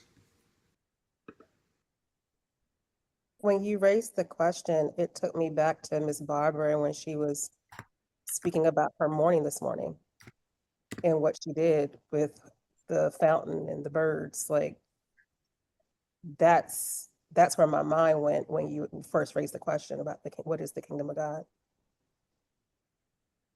Thank you. It's funny. When I heard Barbara say that, my mind went back to there are times when I'm in the sun being receiving what I talked about there yesterday, being melanation and doing my meditations for understanding and clarity. I would turn to the other part of the porch facing my bird feeders, and I'm like, did I receive what I need for today? And then I say, I want to be sure that I am one with the earth, and I ask for the red bird to show up. And every single time I've asked for that, it happened. I don't do it every day because I don't want anything to become a ritual or a source of unsupported doubt. There are times when I want to see the energy as the results of the energy as it takes place. So that triggered that also was something that touched me as well when Barbara made those statements this morning. And I'm sure that there are others, if you are there not, who seek to. I know George is being more unicity with the with nature itself, and that's important to us. That's very important. And George, Yeah, past as I listen and take in the substance of what's being said, when Barbara, mentioned about her experience during the morning, I thought about how do we harness the energy of who we are? How do we harness the energy of melanin? And I know we all are engaged in self-meditation, but it's essential that we can appreciate how to tap into that from the energy that we receive from the celestial being the sun. We know that there's light, we know that there's heat, we know that there's sound or vibrational energy that we receive. And what I thought about, in terms of what Barbara stated, was one of the things that we need to do is to appreciate how do we foster a positive mindset. And when I say a positive mindset, I'm not talking about it in terms of our thinking, but just having an attitude of gratitude that we're able to receive from the cosmic mother. We're able to receive, from the life forces of nature. When we talk about the air, we talk about the wind, we talk about the fire, we talk about, the water, we talk about, again, the ether. But in that process, again, I know we talk about there's things that we are going to be challenged with, or we may have crucibles. But the thing is not to get stuck on that, but to be able to block out the negative, negativity. yes, And again, like I say, and I thought about that yesterday in terms of Ron, when we talk about again that sometimes when I'm home or when I'm with the family, I can, be at that peace that's, that again surpass all understanding. But then when I go to work, I think about the personalities that we take on. When I go to work now, am I the boss? Am I a father? Am I, someone else? And so our minds start to, focus more on that, where again, just being able to go back and to appreciate how do we harness the melanin within. And so again, it's just, coming to that point that if you're out in the sun, you're watering flowers or you're receiving, that sunlight, how do we listen to the melanin within us? Because again, the melanin, it absorbs and it emits. And so we're able to give and receive every day. We receive from the sun, we receive from the energy sources. But I think again, just being able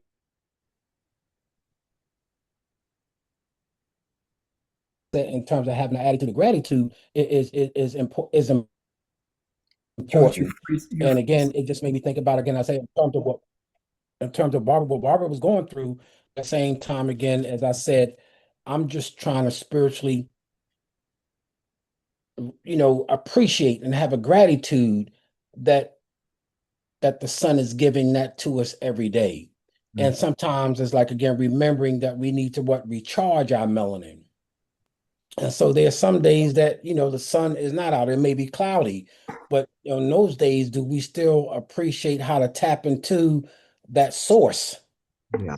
Just to be able to recharge our batteries. And so I think again, in what Barbara was saying earlier, how do we harness, the energy, of melanin? How do we harness the energy of I am the universe and the universe is me? So, it made me think about that just in my daily practices, but I think it's important that, we understand and practice the essential self meditation that help us to appreciate something that's not talked about a lot in school or in other places. They don't talk about melanin, but I think that when we understand the gift that we receive, it just gives us such much more an appreciation. So I just wanted to share those thoughts. I'm done. Thank you, George. Um, excuse me. We don't have to harness the melanin. It just embodies within us, and our responses to humanity and to inquiries and our attitude determines whether or not we are responsive to the reception or to the presence of melanin within us. And I'm glad you raised the question about when it's cloudy, Ron. I mean, George, and the reason I'm so thankful for that is because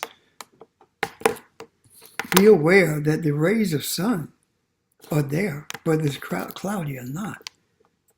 You're being melanated. You're enhancing the melanin, the presence of it, even if it's a cloudy day. So you don't ever stop being who you are. And there's not a time when you are unable to receive the essence that keeps you alive spiritually, and that is the substance of melanin itself. So, any other questions about that or comments? And George, does that track with what you were saying?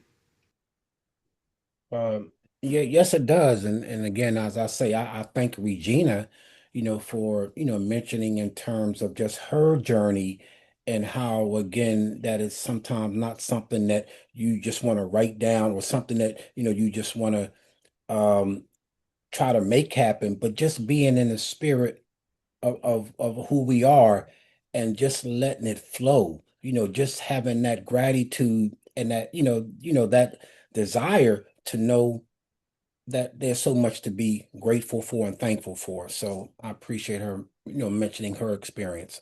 I'm done. And fluidity is very important. Very important. When we talk about meditating, those thoughts that come, don't focus on them, let them flow through you. Fluidity is very important. So anyway, are there any other questions or comments? Yes, this is Angela. I have a question. Yes. Yeah, when you're speaking of birds, like I just saw like 2 red birds and a hummingbird. So, and this is just not just this day, but I'm just saying the now what today is. But when you see them and know that it's a message, and I desire to know the message of what it means, but is gratitude alone just enough that you acknowledge it? Because I know now I'm getting to the point where I am there, so I know that Google is not going to give me the understanding, and ChatGPT ain't going to give me the understanding. It's just a spiritual thing. So, but it's just gratitude. Is it enough, even with my desire to understand? When you look at when we talk about messages from a bird, we can talk about what they mean spiritually to different people. I mean, different groups of people, rather. However, the message that is brought, sometimes you don't even know it. Just trust is there, and your response to things that you have not given thought to is sometimes the message that was given to you is not. See, we are so trained in our minds to believe that when we get a message, we're supposed to hear it. We're supposed to immediately know what that message is saying. Right now, as I speak to you guys, and I'm sure that others can say the same thing, I don't know what message came to me by virtue of a bird appearing or my meditating or my sleep last night. I don't know. It doesn't matter. But I do know this. I did not know the questions that were going to be raised.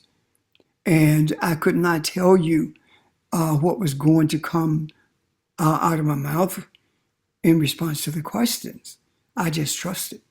I trust that I am constantly and consistently receiving understandings from the Akashic consciousness. Why? Because the Akashic consciousness is me and I am it. So everything I need to know is in it. And if I be still, I can receive it. And I'm speaking from my experience. And if any of you have had having that same experience as I'm describing, or a different experience, would you please share it with us?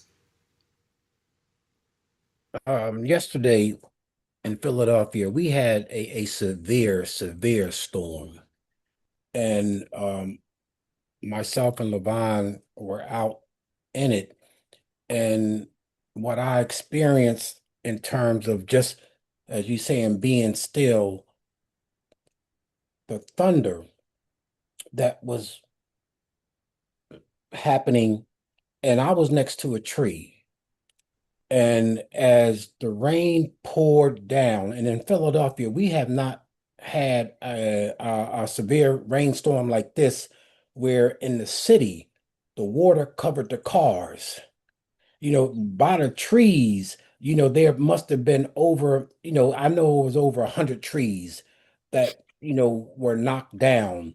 And during that time, I was in the storm, and the water was so powerful, I could not see nothing, as though I was in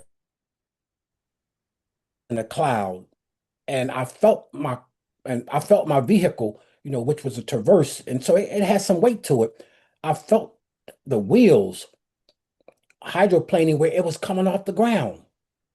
And at that time, again, I'm saying to myself, again, gratitude, just being at that point where I'm not gonna assume nothing. I'm not gonna try to figure out what to do, or should I move?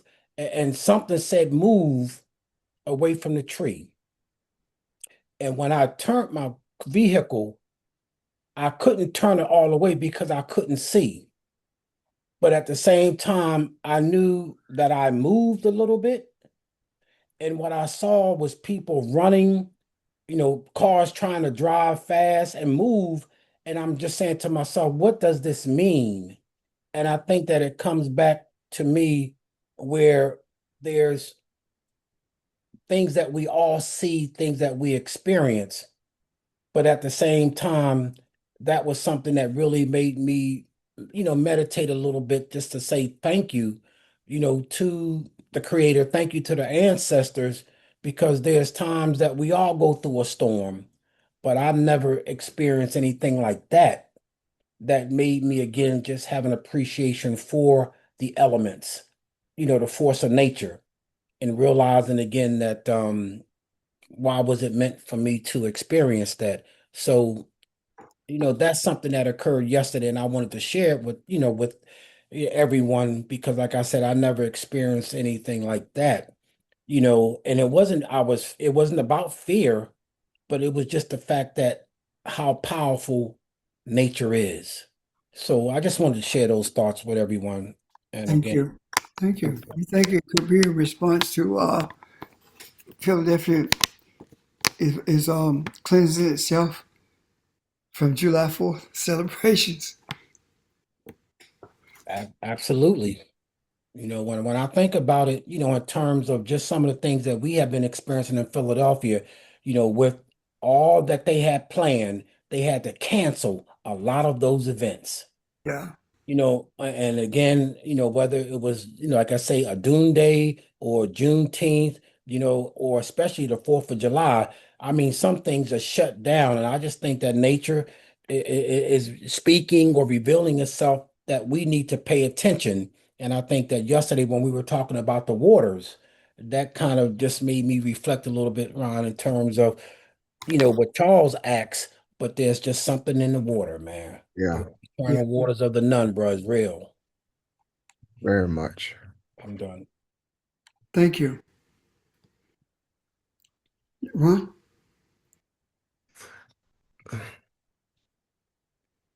I was kind of thinking about something. Part of that video talked about the particles existing in different states, and it talked about the possibilities, and what you focus on. And when I first heard that, I thought about who and what creates the possibilities. Are all the possibilities the same? Would your possibilities look like my possibilities? Are they universal? Or what part of your energy creates your possibilities? And I thought about Ma'at. Are the possibilities created from the principles of Ma'at? And I just wonder if about that. I listened to what Barb said and how she laid it out. I am one with the universe. Is that, and I am the universe. The universe is me, and we are one. Uh, is that what shapes your possibilities? Is that what opens the whole gamut of possibilities open to you? So if you're limited, or if you are someone who is negative in your thinking or greedy or whatever your case may be, does that limit those possibilities? Your maturity determine what you see. I see. Possibilities are unlimited. Unlimited. The realities that you can experience are unlimited. What does define your possibilities are what you just said, your mindset, how you choose to get the information and organize it and define it. If someone cuts you off in the while you're driving, and you respond, you react. I'll put it out. Usually, if we're angry, that's reaction. That's not a response.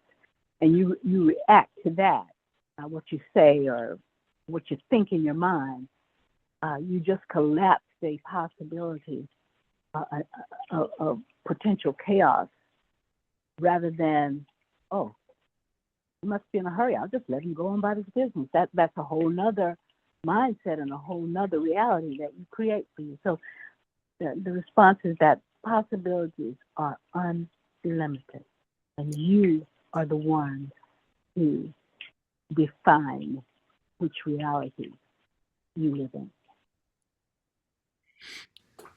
Thank you. The possibilities begin, in addition to what Barbara just said, the possibilities begin in that space of creation. The possibilities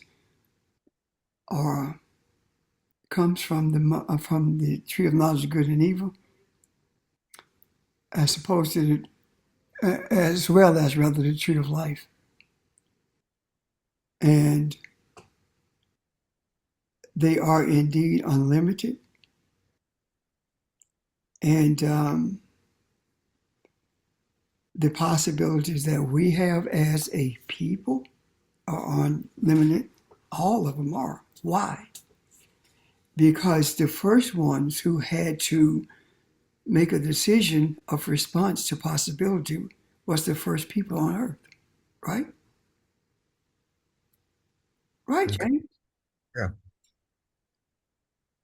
So the people who we brought into the earth, their possibilities are unlimited simply because we in sharing our essence by bringing them into this earth, the possibilities goes along with that. If we had limited the possibilities, then the limitations would very well been limited by Mayard itself. You cannot make choices outside of this realm, which means that they did not have the freedom to make choices. So the choices are there, whether they are in line with the universe or not. All possibilities are there. The reason there is good is because there is bad. You have something to compare it to. The thing that gives us choices is whether or not we have possibilities that we are able to respond to. Because if I say that the only responses that humans have are the ones of Mayard, they have to choose which aspect of Mayard they're going to follow. Now, there would be no possibilities of greed, of anger, of reactions. It'll only be responses. But that's not how we were brought in. That's not how we were brought into existence, and that's not how we brought others into existence. Anything that you have a opportunity to stay in alignment with the universe, you also have an opportunity not to do it.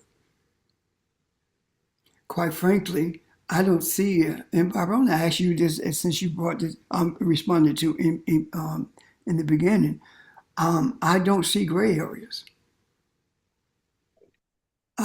You're going to respond or react. Correct. So there are no gray areas. You see that, Ron? Yes. Okay. Thank you. Mm-hmm. Thank both of you. Any other questions or comments?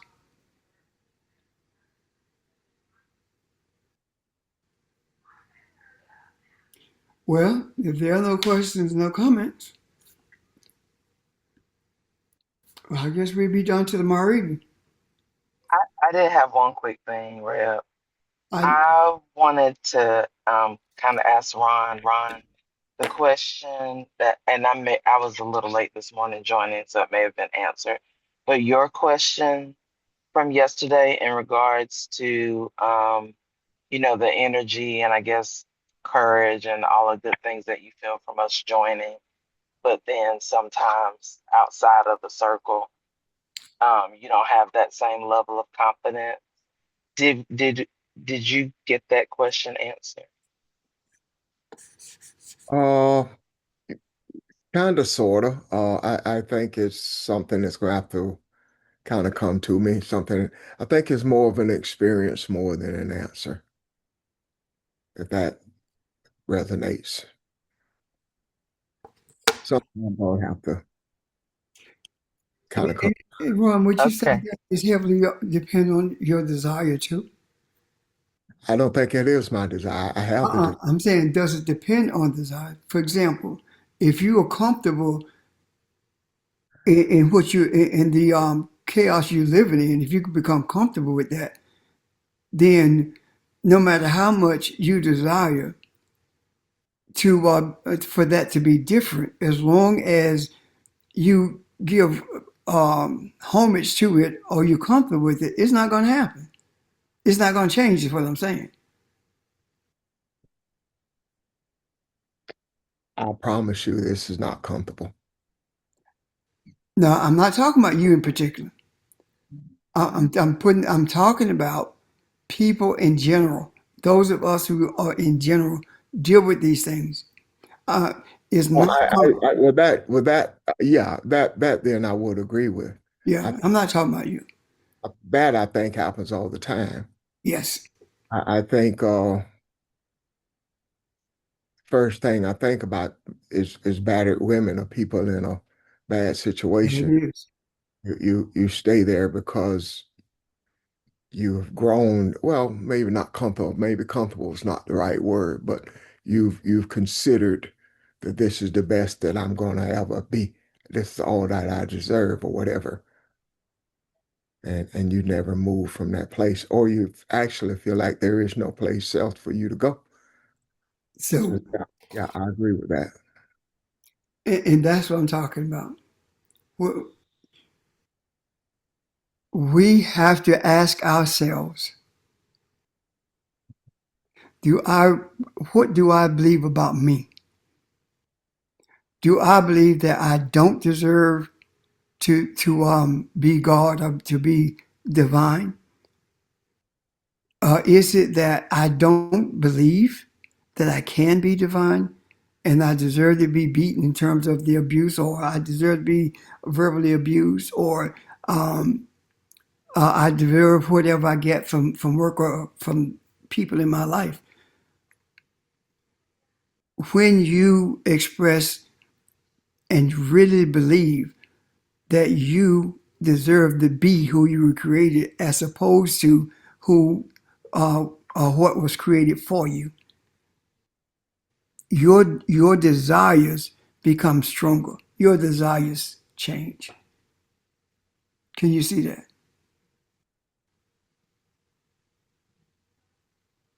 I'm good, Yeah. thank you. Yeah. Yeah, again, I'm not just talking about you specifically, Ron. I'm talking about, I'm generalizing it. Why? Because there is no doubt in my African mind that there are more people who are wrestling with this than are speaking up about it. That's why I'm generalizing. And you I'm have gonna to Can I generalize ask that. a question, Ray? you have to wait a minute. You have to make that decision about whether you are where Ron is or whether you are where Keita is and raising that question. Where are you?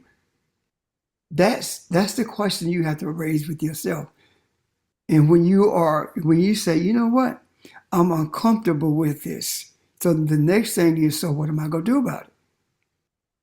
What do I do about it? And that's where desire comes in. I desire something different than this, and the something that I desire is to be who I was created to be. That's what I'm saying. And that's the first step. Now, does that resonate? Very strongly. Yes.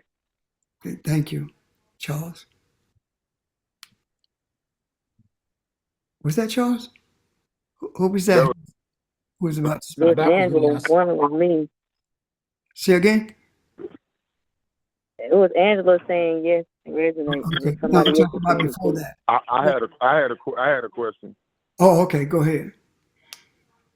Okay. Now I'm trying to kind of understand remember the question exactly. Like Ron was basically saying that how like what he feels when we're on the phone together when we're having class, and then how he feels and how like the confidence and what he feels when we're together, and then and then how he feels when he's not with us, like just throughout day-to-day life. Is that what we were talking about? Yes. Hello? Yeah. Okay. And so what I was thinking about, because I was thinking about that yesterday, and I was just trying to make, and I was thinking about, it's like when we're together, we talk, we're learning, and then when we leave and we got to go out and we got to live this throughout our regular day-to-day life, and then at the same time, in most cases, you're interacting with people who have no clue about what you believe in, and then you through your interactions, you get to share some of, maybe not share your beliefs, but just get chances to operate in that who you are, and I feel like I kind of look at this as like when we come here, it's like practice before the game. You know what I mean? Like this is preparing us for what we're going to experience and what we're going to come in contact on game day. And also it comes back to a place where what do you expect it to look like? You know, what is it supposed to look like? And that's going to look like something different for everybody because everybody has different experiences. What it looks like for Rev is not what it's going to look like for me. Because me and Rev interact with different people, and Ron too. Everybody comes in contact with different people, and so it's gonna look different. And I think it comes back to yourself. What do you expect it to look like? And I know, and I mean, I'm not speaking for Ron, but there was a time where I expected this to be like I was walking around like a philosopher in front of my family and friends. But that's not realistic. It's not gonna look like that. It's going to look like however I make it and however I respond and however I react to certain situations. And just like what Ms. Barbara was saying, that it's so many different possibilities. Every choice, every decision I make, however I react, is going to take me to another place. And then if I find myself in a place that I don't like, I got to look at what I did that brought me there. You know what I'm saying? Yeah. Yeah. And so that's just how I was looking at it. But would you think that our preconceived ideas about circumstances and people have an effect on that? Yes. Yes. So our expectations should be different than what we perceive things to be. Am I right? Yes, sir. So that my expectation then would be, I don't know how this is going to happen. I'm not going to try to shape it. I'm not going to try to influence it. I want people and circumstances to be what they're going to be, and I will live through it. Because the real test is, as you put it in game language, Don, the real test is when you get on the field to play. The real test is when you leave this group, right? So, And the beauty of it is, as the creator, if it didn't pan out the way that I thought it would, I have the opportunity to choose another reality. yes. And I might not get it the next time either. I might not get it, be all that I know that I can be the next time. But the beauty is I don't have to denigrate myself or bring myself down or beat myself up. I can say, missed the mark. I'll try again. I'll do it again. Not I'll try again. Let me change my verbiage. I will do it again, because every single possibility that we collapse into this physical has a lesson meaning for us to grow from. if we choose to. Yes. So I'll just do it again. Yeah. I mean, Don mentioned being a philosopher to his family and other people around him. I've seen the transformation from that.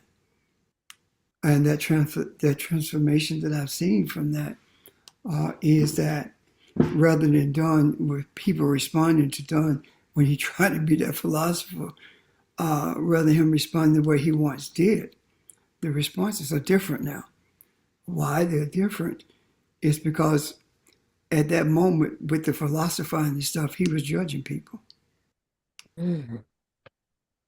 And because they didn't know what he knew or understand what he understood. But now it's different.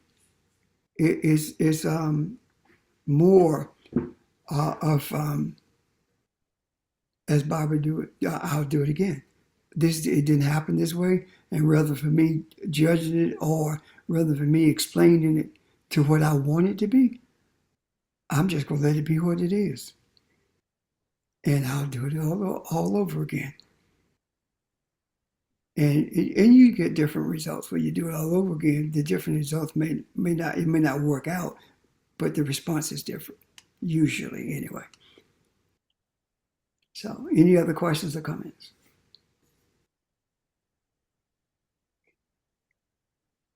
I want to leave us with this, if I may. Suppose that, and this was brought up earlier by George, suppose that we are not to be celebratory about Juneteenth. Think about that. Suppose the reason that we're not supposed to be celebratory about it is whether it is chattel slavery with chains or whether it is chattel slavery with the mind or spiritually through Christianity, Islam, etc. We still, a slave is a slave is a slave. We still enslaved as a people, not in, necessarily individually. What do you think about that, guys?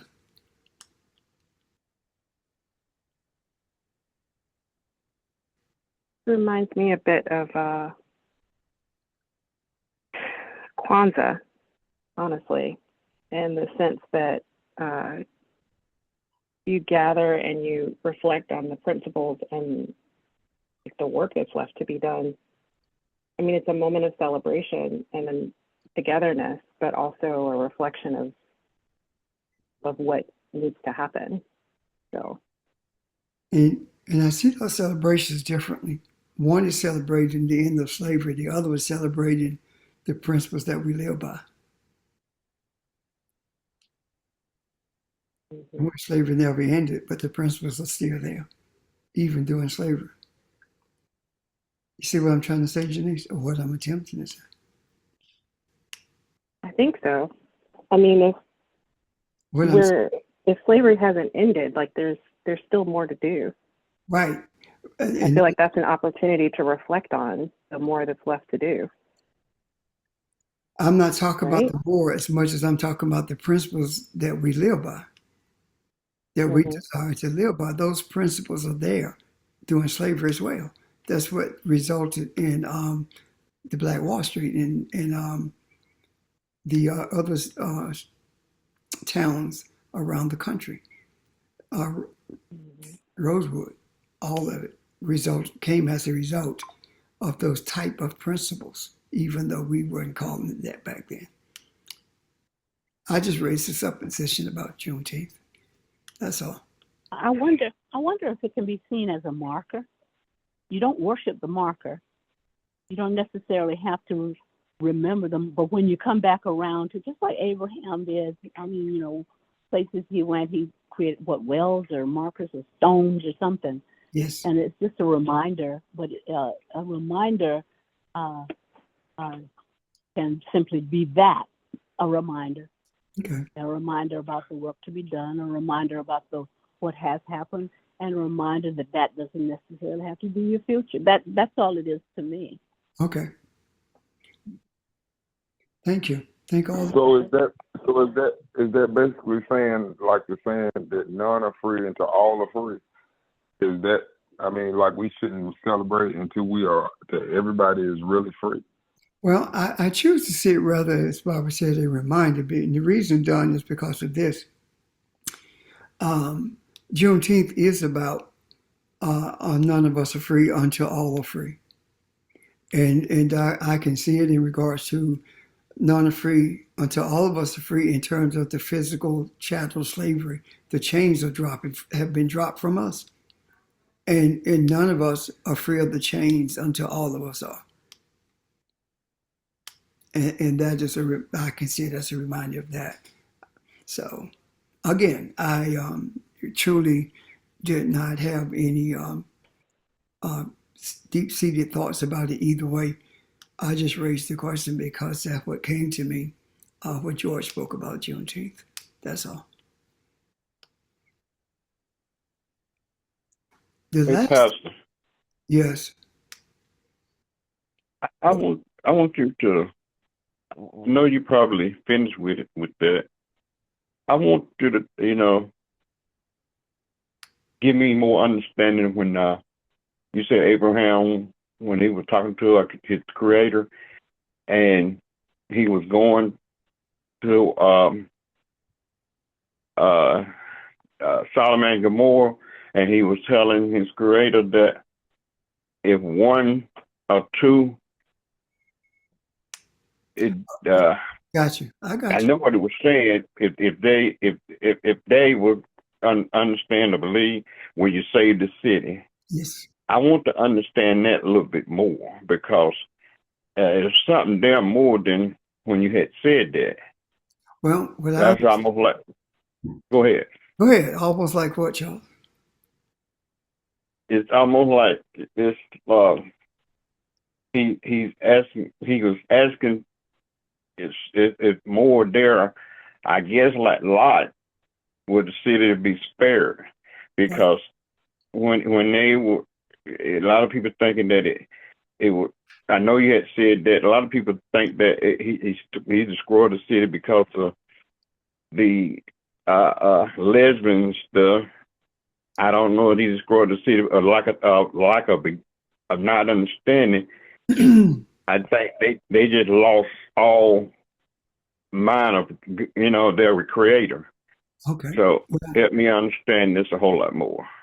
First of all, that was inquiry, saying that the day is going to come when you are going to have to make a decision. You're going to have thoughts and questions about how many does it take for us to be delivered to a place of enlightenment? How many of us does it take?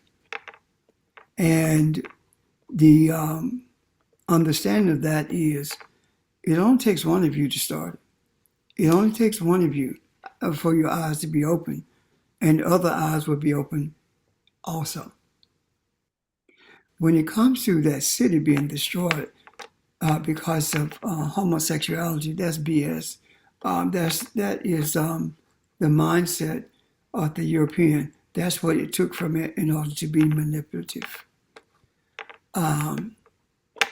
Because if you read that story in detail, what you will find is that when Lot and his folks left that city, they went. Lot chose to go to the same type of city as was Sodom and Gomorrah. So what was happening in Sodom and Gomorrah that truly caused that? It was chaos. It was chaos about divinity, chaos about humanity. The same chaos that we are experiencing now was the chaos that was there in that city. And what did Lot do? Lot became a gatekeeper for that city, meaning that everybody who came into that city had to pass through him. And that means that we were actually gatekeepers of Christianity. We were gatekeepers of this chaos. When you're military, you're a gatekeeper of this country. When you are a corporate head, your gatekeeper. So all the gatekeepers did was sit at the gate to make sure that things stayed as they are, as opposed to changing things, because Lot didn't change anything. He just sat there. So who we are, if the Lot leaving and going to the same type of city, is saying that if we are not we are not to bring into existence the charismatic ministry, because it's still Christianity. We're not to embrace it as it is to the thing that's going to bring change to humanity, because it's still Christianity. It's still just a gatekeeper for chaos. So who are we? We are the messengers that brings deliverance to those who choose to walk away from that chaos. And now, of course, there's more meaning to it than that, but that's all I'm seeing right now. So does that help you, Charles? Yes, sir. That helped a lot. Okay. And another thing, the angel, or that was God, or what they were saying, the messenger was carrying that message to Lot. That's who that was, right? It was the angel was a messenger, was going there to do what they had to do. Wasn't that right? No, that's different, Charles. This is not about angels going someplace or about a man Lot sitting at the gate. This is a euphemism. This is an allegory about a spiritual truth. That's what that is. Okay? Okay. All right. Yes, sir. There's a question I want to put out there before we all get off, because I see people have dropping off. And I would that you would at least stay until that question is raised and left with you. But before I do that, I want to ask if you have any questions or comments.